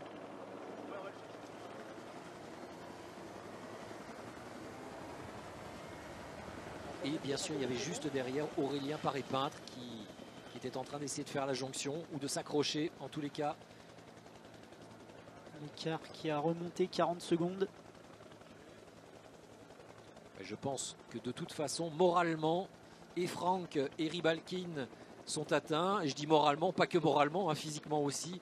Les attaques et accélérations successives de Thibaut Pinot ont fait mal à tous ses adversaires. Dans les équipes, tout le monde savait que Thibaut était l'ultra favori pour cette ascension. C'est un exercice qu'il affectionne particulièrement. On essayait de retarder le plus possible le démarrage. Voilà, une minute maintenant pour Thibaut. À moins d'une grosse défaillance, Thibaut devrait s'imposer en haut du Grand Colombier. Et vu son attitude sur le vélo à l'heure actuelle, même si nous sommes encore à 6,5 km de l'arrivée, on imagine mal Thibaut Pinot connaître cette défaillance. Ce serait d'ailleurs bien malheureux, mais il est bien. Ah oui, il est consulte bien. le compteur. il consulte le compteur pour voir, je sais pas, la carte, la moyenne ou les watts. Mais tout au long de ces 3 journées sur les routes du Tour de l'Ain, on l'a senti très concentré, mais également très décontracté finalement. On sait que Thibaut, par le passé, n'a pas toujours bien supporté la fameuse pression. Vous savez que quand on est sportif, il faut être fort physiquement, il faut être fort mentalement, psychologiquement. On a parfois fait un peu ce procès à Thibaut Pinot d'être un peu moins fort que d'autres dans la tête, lorsqu'il y avait énormément d'enjeux et de pression, notamment sur les routes du Tour de France.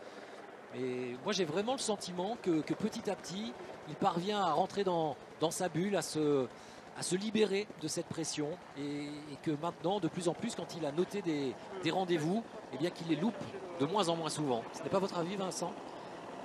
Oui, de toute façon, c'est un coureur de grand rendez-vous, de classement général. Et voilà, c'est vrai que c'est facile de critiquer quand on passe à travers, mais le sport de haut niveau, ça reste du sport, c'est pas une science exacte. Ouais, c'est tellement exigeant. Et c'est vrai que les grands rendez-vous comme le Tour de France, ça demande beaucoup d'investissement, beaucoup de capacité à supporter la pression. Et des fois, il se peut qu'on passe à travers. Mais c'est un coureur de talent qui a un palmarès vraiment fourni et qui est là toute l'année et pas que sur le Tour de France. Donc voilà, Thibaut Pinot est un champion, un Français. On cherche souvent un Français avec Romain Bardet qui relève les couleurs du pays. Ouais. Et Thibaut est un champion de la décennie. Hein. Il n'est pas loin de la région où nous nous trouvons, hein, puisqu'il nous vient du Jura.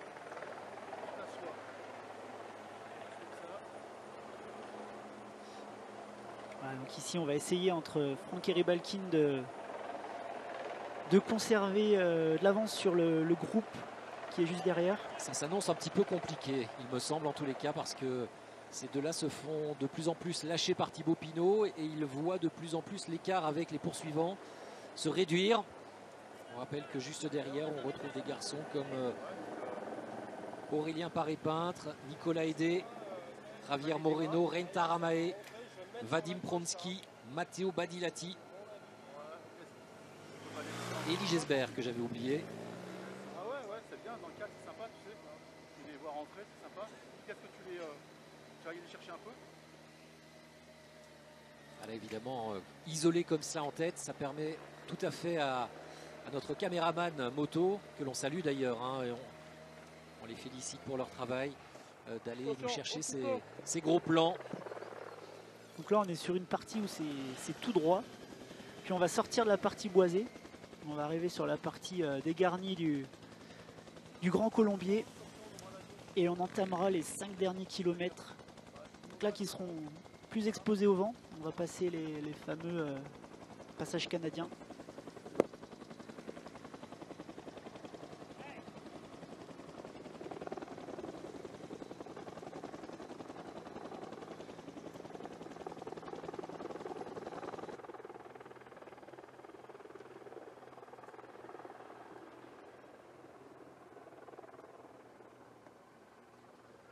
Mathias Franck qui continue à prendre ses relais avec Ribalkin. Mais regardez derrière, ça revient. Hein.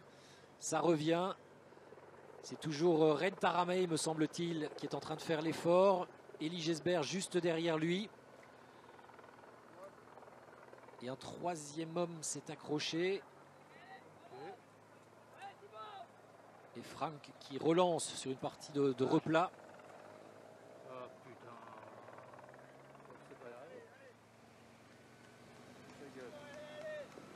On vous rappelle que l'on suit en direct sur France 3 le dénouement de la 31e édition du Tour de l'Ain. C'est la 3e et dernière étape aujourd'hui. Étape prestigieuse qui s'achève sur ce col réputé désormais depuis qu'on l'a vu au programme du Tour de France, du Grand Colombier qui domine le lac du Bourget et la vallée du Rhône. Et que Thibaut Pinot est en train de faire une énorme différence. Il impose sa puissance et son talent. 1 minute d'avance maintenant sur Mathias Franck et Ribalkin. Le duo derrière qui est en difficulté d'ailleurs. Hein. et qui n'est pas loin de se faire reprendre par Reine Taramae Non, sous l'impulsion tu les laisseras venir. du coureur estonien. Ils ont toujours une petite avance, mais le groupe effectivement ne devrait pas tarder à revenir sur eux. On avait Mathias Frank qui relançait, hein, parce que évidemment lui il voudrait conserver au minimum cette deuxième place au général. Elle rapporte aussi des points UCI, vous le savez, c'est important. Bon, il a un petit peu d'avance, hein. Faudrait qu'il soit mis en difficulté dans les dernières rampes. Mais il y a encore des passages, il y a encore des quelques passages, pourcentages effectivement. importants. Hein. Reine Taramae, mais Ah, regardez, ça y est, hein, la jonction est quasiment faite maintenant. Ils sont 3 à revenir. On va essayer de s'assurer qu'il y a bien Reine Taramae, Elie Gesbert. Il me semble que le troisième à s'accrocher, c'est le jeune Suisse Matteo Badilati. Décidément, cette équipe suisse, elle aura été impressionnante déjà le premier jour, puisqu'on se souvient que Simon Peyo et Claudio Imhoff avaient réussi une très très belle escapade avant finalement de se faire reprendre à quelques kilomètres de l'arrivée et d'être battu par un de leurs coéquipiers au sprint, puisque c'était le jeune Stefan Bisseger qui s'était imposé. Et bien Badilati, il est là pour porter haut les couleurs de la Suisse. On n'en est pas très loin non plus, hein, ici. non, on n'est pas loin, effectivement. Ouais, les coureurs suisses sont vraiment omniprésents sur ce Tour de l'Ain. Donc on parlait de Simon Pelot et Claudio Imhoff. Ce sont des coureurs quand même qui ne sont pas les premiers venus. Hein. Ouais, Simon que l'on a bien connu aussi dans la formation IAM. IAM, tout à fait, qui évolue en World Tour. Et puis Claudio Imhoff qui est un coureur que j'ai eu également au centre de formation G2R. Ensuite qui s'est plutôt adonné à la piste, qui est au meilleur niveau mondial sur la piste, sur les épreuves d'endurance. Et il a fait belle surprise cette année, notamment au Tour de Romandie, puisqu'il a fait un super chrono sur le dernier chrono. Et puis il s'est mis en lumière sur le dernier Rhône-Alpes Isère Tour, une épreuve de classe 2. Nos amis suisses qui de manière générale ont véritablement une génération dorée, hein, avec Marc Hirschi également parmi les tout jeunes, ceux qui ont brillé l'an dernier, qui sont allés décrocher le titre mondial en catégorie espoir.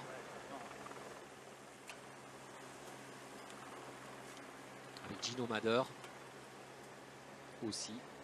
On reparlera de cette classe biberon à l'heure actuelle, mais c'est sûr que d'ici 2-3 ans ils feront très très mal. 3 km du sommet du Grand Colombier. Nous avons toujours Thibaut Pinot et regardez comme il enfonce le clou. 1 minute 25 d'avance maintenant pour le Franc-Comtois.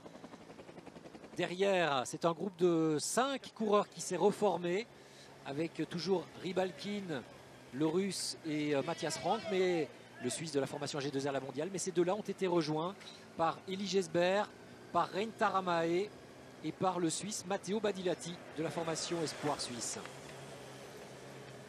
Et là, Thibaut, à 3 km du sommet, il va apercevoir bientôt le sommet. On arrive après là on va voir dans quelques virages. On voit le sommet. Ah, il va pouvoir dérouler, hein.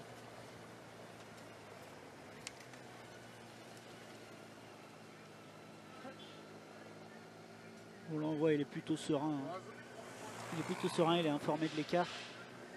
Il gère son effort. Là on annonce une 0,5. Voilà. Là on passe les fameux passages canadiens. Et 3 km. Précisément maintenant pour Thibaut Pinot.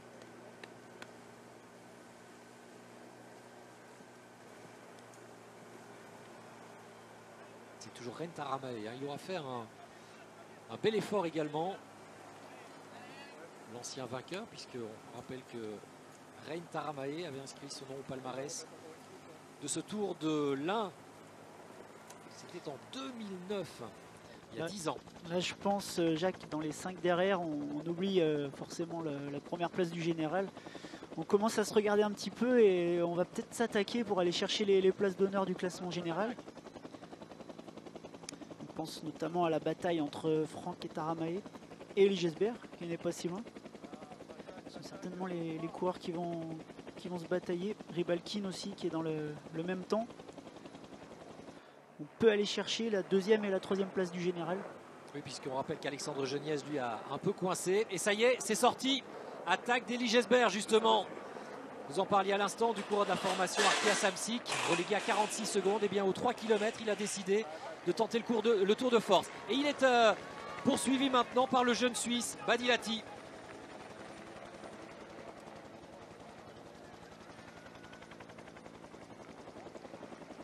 Évidemment les plus anciens qui formaient également ce groupe, comme Renta Ramae et comme Mathias Frank, eux préfèrent une montée plus régulière avec moins d'à-coups, moins d'accélération.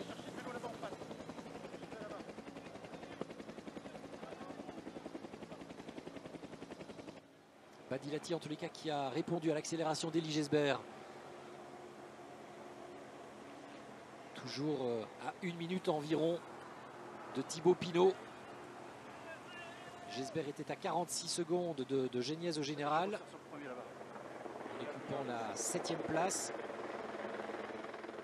Ça veut dire qu'il peut faire une très très belle opération, hein. Il a 40 secondes de retard sur Mathias Frank. Et il était dans le même temps que Julien Simon qui n'est plus là, que Lilian Kalmejane qui n'est plus là, que Nils Politt, que Vadim Pronsky qui a coincé également, tout comme Javier Moreno. Il n'y a qu'Alexei Rybalkin qui pour le moment essaye de s'accrocher. Et je crois qu'il a consenti pas mal d'efforts aussi un petit peu plus tôt dans cette ascension du Grand Colombier. Et que ça va être difficile pour lui de revenir sur le français. Pendant ce temps-là, il y en a un qui ne se pose pas de questions, pardon. C'est Thibaut Pinot qui reste toujours dans la même allure, qui ne montre pas le moindre signe de faiblesse.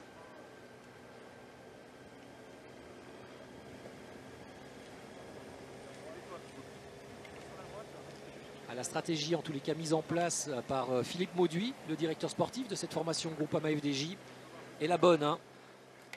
Décidé d'attaquer très tôt sur les pentes de ce Grand Colombier, de mettre d'abord en place un tempo élevé, très soutenu déjà pour écrémer, pour mettre tous ses adversaires en difficulté, au rupteur aussi. Et puis permettre à Thibaut Pinot de faire la différence et de terminer le travail. Un travail qu'il a voulu lui aussi terminer bien loin de l'arrivée. C'était une prise de risque importante. Mais aujourd'hui, il n'y avait pas photo. Thibaut Pinot était bien le plus fort. Et il l'a prouvé à 11 km de l'arrivée, lorsqu'il s'est totalement isolé en tête sur les pourcentages les plus forts de ce Grand Colombier. Allez, là c'est vraiment le finish. 2 km pour Elie Gesbert, mais Badilati n'est pas parvenu à faire la jonction, hein. Il lui manque encore une vingtaine de mètres. Là, il relance. Les coureurs voient le sommet, hein. De là on voit le sommet. Elie Gesbert va aller chercher une belle place au classement général. Il ne se pose plus de questions maintenant.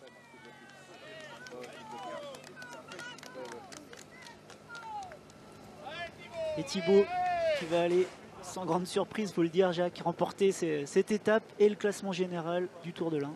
Ouais, c'est vrai qu'il était le grandissime favori. Alors hier, la stratégie de la formation AG2R La Mondiale et l'homogénéité de cette équipe pouvaient nous laisser croire que la course allait être plus difficile que prévu.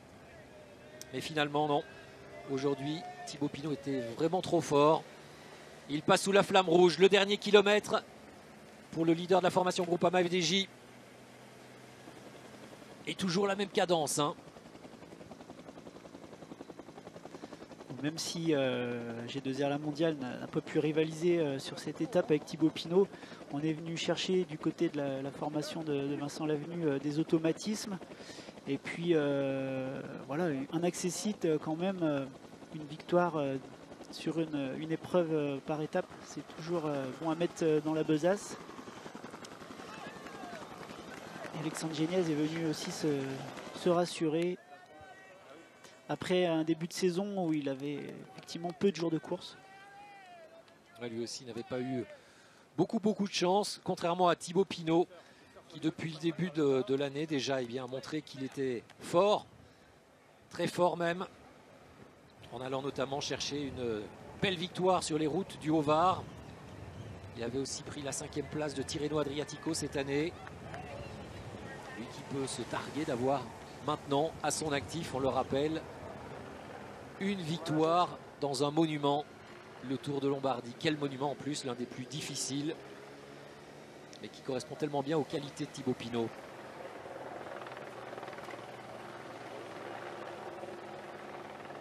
Les derniers efforts, les dernières grimaces, quelques relances encore et regardez, on va arriver maintenant à moins de 500 mètres de l'arrivée pour Thibaut Pinot.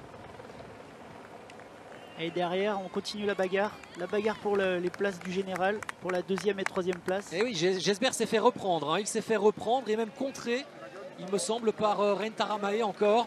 C'est Rybelkin et Mathias Frank qui sont repartis. Ah pardon, les deux qui étaient initialement avec Thibaut Pinot, Rybelkin et Frank donc. Et Jesper et Badilati qui ont peut-être sorti leur carte un petit peu trop tôt. En tous les cas, Thibaut Pinot, lui, va s'imposer dans un instant. 150 mètres de l'arrivée pour s'imposer au sommet du Grand Colombier, comme il l'avait fait en 2011 déjà. Mais cette fois-ci, cerise sur le gâteau pour le coureur franc-comtois. Il y aura aussi une victoire au classement général, acclamée par le public et par les cyclos qui se sont agglutinés au sommet du géant du Jura. La voilà la victoire et elle est belle pour Thibaut Pinot qui s'impose aujourd'hui. Victoire pour le leader de la formation Groupama FDJ. Deuxième succès cette saison après sa victoire, je vous le disais, sur les routes du Tour du Haut-Var. Et qui prouve en tous les cas qu'il a fait le bon choix en profitant de cette course du Tour de l'Ain qu'il affectionne. Il l'avait déjà remporté il y a 2 ans. Il s'impose une nouvelle fois en 2019. Et cerise sur le gâteau, il vient chercher une belle victoire, une victoire de prestige au sommet de ce Grand Colombier, comme il l'avait fait déjà en 2011. La petite accolade avec Philippe Mauduit. Et immédiatement, il va venir vers le podium. Il va aller rejoindre Vincent Wathelet, à qui j'imagine il va confier ses premières impressions. Derrière, pour la 2e place, c'est Elie Jesper qui est ressorti une 2e fois. Il ira chercher les 6 secondes de bonification devant Rybelkin, me semble-t-il. Et Taramae, attention. Taramae dans cet ordre. Et Mathias Frank. Hein. Les secondes défilent vite, même à quelques hectomètres de la ligne. Ça devrait suffire tout de même à Mathias Frank pour conserver sa 2e place au général. Ici c'était l'un en tous les cas, ça c'est une certitude. Et au sommet de ce Grand Colombier, plus haut massif, plus haute montagne du Jura à 1500 mètres, eh bien c'est Thibaut Pinot, un surhomme aujourd'hui, qui s'y est imposé avec la manière. Il s'impose devant Elie Jesper qui prend la 2e place, on le rappelle. La 3e place pour le Russe Rybelkin. Et juste derrière, on retrouve ceux qui auront aussi animé cette étape. Rein Taramae, Mathias Frank. Mais en tous les cas aujourd'hui, la victoire pour le franc-comtois, vainqueur d'étape sur les routes du Tour de France, notamment du côté de Port-Rentruy. Et on sait que cette année, le Tour repassera non loin de chez lui, hein, du côté de la planche des Belles-Filles. Et on suppose que Thibaut Pinot, qui va une nouvelle fois avoir cet objectif du Tour de France, aura à cœur de briller. Regardez comme ça a été difficile cette montée du Grand Colombier, avec quelques coureurs qui s'écroulent aussitôt la ligne d'arrivée franchie. Besoin de récupérer, de respirer un grand coup. Ah, c'est certain que Thibaut Pinot est monté tellement vite qu'il a imposé ce tempo tellement tôt à l'ensemble de ses rivaux que ça a été difficile.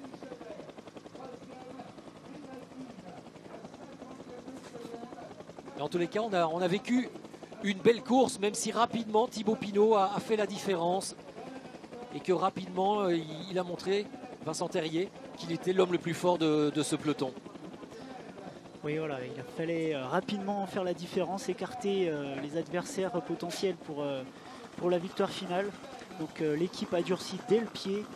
On a vu qu'on a laissé aucune chance aux échappées matinales. Et Thibaut est passé à l'offensive rapidement, mettant dans le rouge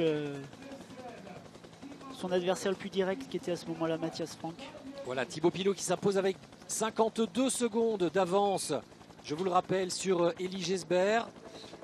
3e place pour Alexei Rybelkin. lui aussi dans le même chrono que le Français. Deux garçons qui risquent d'être d'ailleurs à égalité quasiment au classement général. Ce seront les bonifications qui feront la différence. Ren Taramae prend la 4e place à 56 secondes juste devant Matthias Frank. Matthias Frank qui devrait conserver quand même sa 2e place au classement final de ce Tour de l'Ain. Matteo Badilati un petit peu coincé sur la fin. Il termine 6e à 1 minute 10. Nicolas Hédé 7e à 1 minute 47 secondes. Et puis on ne les a pas vus franchir la ligne d'arrivée, mais Ruben Guerrero, Julien Elfares étaient à 2 minutes, comme Vadim Pronsky. Le point serré. Thibaut Pinot qui va chercher un nouveau succès. Je vous le disais, il s'est déjà imposé cette année sur les routes du Tour du Haut-Var. Une belle vue sur le Grand Colombier. Le Grand Colombier qui est jonché souvent par les fêlés du Grand Colombier, Jacques. Alors, c'est quoi les fêlés du Grand Colombier, Vincent? De quoi s'agit-il? On a les cinglés du Ventoux et on a les fêlés du Grand Colombier. Donc c'est un brevet cyclotourisme qui récompense les audacieux qui montent le Grand Colombier par les 4 faces. Voilà, et on a son brevet. Donc on ne se contente pas de le monter par l'une des faces les plus difficiles que l'on vient d'escalader. On redescend et on remonte par les autres côtés. Ouais, tout à fait, dans la journée, dans la même sortie, il faut être capable de monter au moins les 3 faces pour être nommé maître du Grand Colombier. Ah bah, je pense que vous avez raison. Alors le terme de cinglé s'impose parce que déjà une fois monter ces 18 km comme vient de le faire ce peloton, c'est difficile. La preuve, vous l'avez vu avec quelques-uns des coureurs qui s'écroulent aussitôt la ligne d'arrivée franchie. Mais alors l'escalader à 4 reprises par ces versants différents, et ça doit être tout à fait mortel. Mais enfin, voilà, ça prouve qu'il y a encore des hommes forts qui aiment le vélo. On revoit en tous les cas quelques images proposées par Romain François de Thibaut Pinot, grand dominateur aujourd'hui sur les routes de ce Tour de l'Ain. Et il va une nouvelle fois inscrire son nom au palmarès de cette épreuve. Il va succéder à son meilleur pote, Arthur Vichot, un autre franc-comtois qui s'était imposé lui l'an dernier. Et Thibaut, après son édition 2017, va donc aussi s'inscrire au palmarès de l'édition 2019. Aux côtés de jolis noms d'ailleurs, parce que ces dernières années, le Tour de l'Ain a vraiment un palmarès très intéressant, avec notamment des garçons comme Romain Bardet qui s'y sont imposés en 2013, David Moncoutier en 2011, on vous en parlait, Ren Taramae un petit peu plus tôt en 2009, John Gadret, celui qui aimait le cyclocross, s'était imposé en 2007. Et puis aujourd'hui, dans la voiture de la formation AG2R La Mondiale, il y avait Cyril Dessel. Et bien lui s'était imposé en 2006, 3 ans après Axel Merckx, car Axel Merckx avait aussi remporté le Tour de l'Ain, tout comme Jérôme Pinot. Le voilà, le classement final de ce Tour de l'Ain, avec la victoire donc de Thibaut Pinot. Juste derrière, vous avez vu la 2e place de Matthias Frank et la 3e, si je ne m'abuse, d'Elie Gesbert. On va immédiatement retrouver le grand bonhomme de cette 31e édition du Tour de l'Ain, c'est Thibaut Pinot. Il est aux côtés de Vincent Wathelet. Thibaut Pinot, un Tour de l'Ain parfaitement maîtrisé, une immense victoire. Félicitations. Ouais, merci. C'est vrai que c'est une belle victoire. On était venu pour gagner. Donc l'objectif est accompli. Et voilà, on est content. On va se diriger vers la suite maintenant. Alors quand on a vu dans la dernière partie, c'est-à-dire les 10 derniers kilomètres, vous avez accéléré par palier. En même temps, c'était vous retrouver vous-même? Ouais, je voulais partir assez tôt tout seul pour faire ma montée à mon rythme. Donc ouais, c'est ce que j'ai réussi avant le premier replat. Et après voilà, j'ai géré ma montée jusqu'au sommet. C'est vrai que c'est une montée qui est difficile, il y avait pas mal de vent aujourd'hui. Donc voilà. Le col du Grand Colombier, 2011, première victoire devant David Moncoutier. 8 ans après, vous êtes toujours bien là et plus que jamais. Ouais, c'est vrai que ça fait 2 fois que je gagne ici, donc je suis content parce que c'est quand même un col important en France. C'est un col qui fait peur à tous les coureurs. Donc ouais, c'est très bien de le gagner encore une fois. Ouais. Alors hier à l'étape, on vous a vu aussi très très fort, sous la pluie, dans des conditions très difficiles. Vous êtes vraiment au top de votre condition. Ouais, c'est vrai qu'hier j'étais fort. Je suis encore pas au top. Et heureusement parce que le Tour de France est encore loin. Mais voilà, je suis dans les temps de passage et c'est ça qui est important. On vous sent tellement serein, tellement bien, tellement heureux. Ouais, c'est sûr que quand on s'entraîne bien, il n'y a pas de raison que ça ne marche pas en course. Donc voilà, j'étais assez serein sur ma préparation, on s'est bien entraîné, on sort d'un stage. Il y a un peu de fatigue, mais voilà, c'est important de gagner même sur la fatigue. Un gros travail de l'équipe aussi. Oui, bien sûr, l'équipe a fait un super boulot, toute l'équipe. Donc voilà, c'est sûr que même pour gagner une course comme ici, il faut avoir une équipe solide. Et voilà, aujourd'hui, ils ont été solides hier, hein, vraiment très solides aussi. Donc voilà, je les remercie beaucoup. Ouais. 2017, grande victoire. 2018, un de vos coéquipiers. 2019, à nouveau vous. C'est vraiment votre tour. Ouais, c'est sûr que ouais, le Tour de l'Ain nous réussit bien. Je succède à Arthur qui m'avait lui-même succédé. Donc voilà, ouais, c'est un copain et je suis content de lui succéder. Merci beaucoup, félicitations. Voilà en tous les cas pour la réaction du grandissime favori devenu vainqueur. Il a prouvé qu'il répondait présent en tous les cas. Hein. Il le disait, quand on s'entraîne bien et quand en plus les succès suivent, il n'y a pas de raison de ne pas être heureux et d'être serein. Il est dans les temps de passage pour préparer son Tour de France. Et heureusement qu'il disait quand même, oui, je ne suis pas au top de ma forme, hein, parce que s'il l'avait d'ores et déjà été aujourd'hui, il aurait vraiment écrasé la concurrence sur les routes indinoises. Oui, et puis on est encore à plus d'un mois du Tour de France, donc il faut gérer la progressivité jusqu'au départ du Tour. Et puis on sait également que les meilleurs coureurs du Tour planifient un petit peu leurs conditions pour plutôt être performants sur la 3e semaine, qui souvent compte énormément dans les organismes.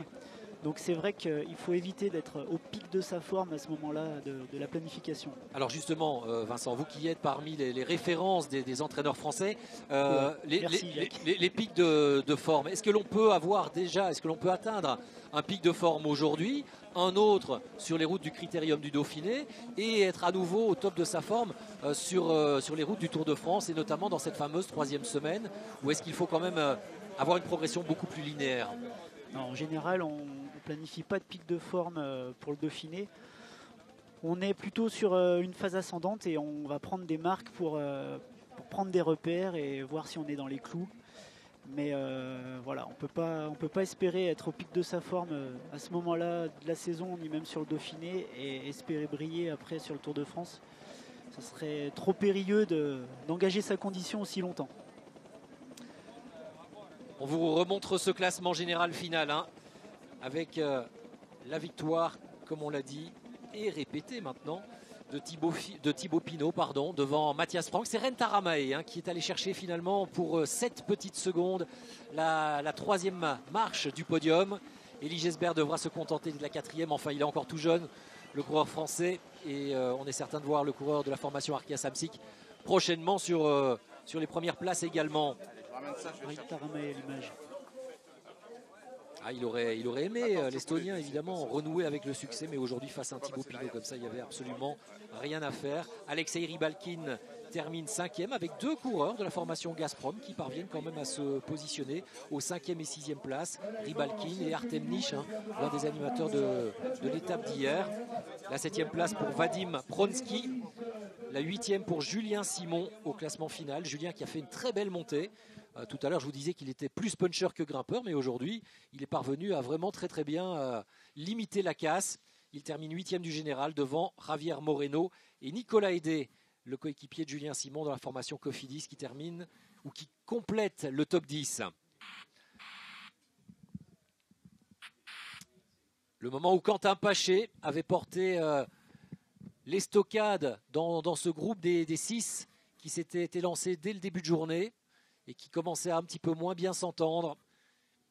Mais ça n'aura pas suffi ni à Quentin Paché, ni à un de ses coéquipiers. On pensait à ce moment-là qu'il était peut-être parti en mission d'éclaireur pour un Pierre Roland, par exemple. Ça n'aura pas été confirmé par la suite.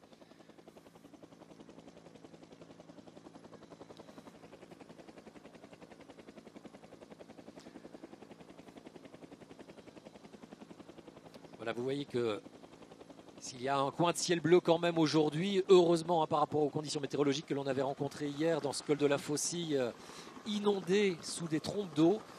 Bien aujourd'hui, il y a quand même quelques petits passages nuageux, mais enfin bien loin de ce que l'on a connu hier. Et c'est tant mieux, ça nous a permis de vivre une belle étape dans des conditions de retransmission idéales, grâce aux moyens déployés aussi par les équipes de Vincent Wathelet aujourd'hui sur les routes de ce Tour de l'Ain. C'est vrai que les images sont magnifiques. Hein. La région quand s'y même prête. une belle région. Ouais.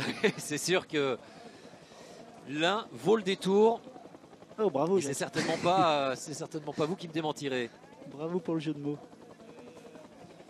Le lac du Bourget que vous voyez ici et dont vous nous avez tellement bien parlé, Vincent, tout à l'heure. Un lac qui est né du retrait d'un grand glacier alpin du Quaternaire. C'était il y a 19 000 ans. Voilà. Je m'en souviens bien. Moi je ne l'ai pas trop vécu. Hein.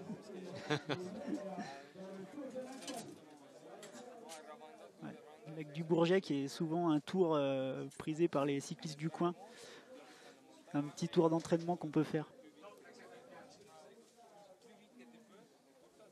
Et puis quelques images aussi de chevaux, ça nous prépare à ce que vous allez pouvoir continuer de suivre sur France 3 Auvergne-Rhône-Alpes. Ce sera le grand rendez-vous évidemment de Bourg-en-Bresse avec son jumping 4 étoiles. Un jumping dans lequel vous allez retrouver les meilleurs cavaliers tricolores, champions olympiques en titre, on le rappelle, avec notamment la cavalcade qui se prépare en bas du Colombier et que vous pourrez suivre en streaming donc sur France 3.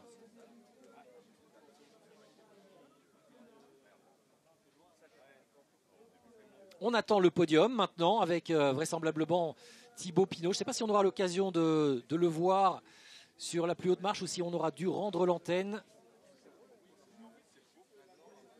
En tous les cas, le public lui attend impatiemment de pouvoir célébrer la victoire du Franc-Comtois, l'un des meilleurs cyclistes français pour le moment.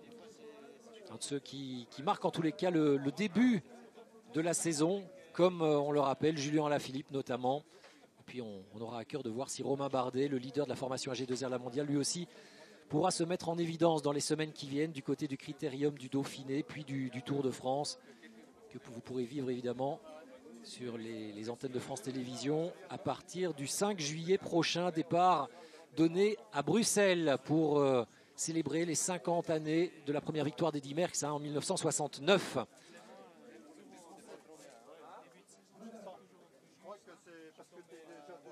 On sent un petit élan patriotique, Jacques, de votre part. À peine.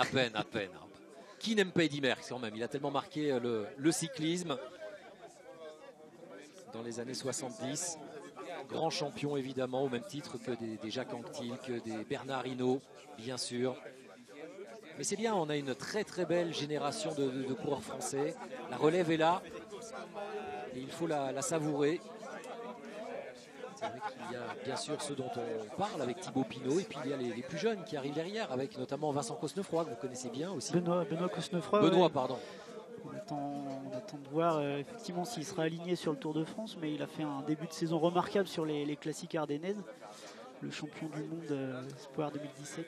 Allez, on n'aura malheureusement pas le temps de voir le podium, mais on va se quitter avec ces belles images et en vous remerciant, Vincent Terrier, d'être venu à nos côtés pour nous analyser cette dernière étape du Grand Colombier et du Tour de l'Ain édition 2019. Merci en tous les cas aux moyens techniques déployés par les équipes d'AMP Visual avec à leur tête bien sûr Vincent Wathelet et Romain François. Merci à France 3 Auvergne-Rhône-Alpes pour nous avoir offert ce bon moment et à très vite pour du cyclisme. Merci.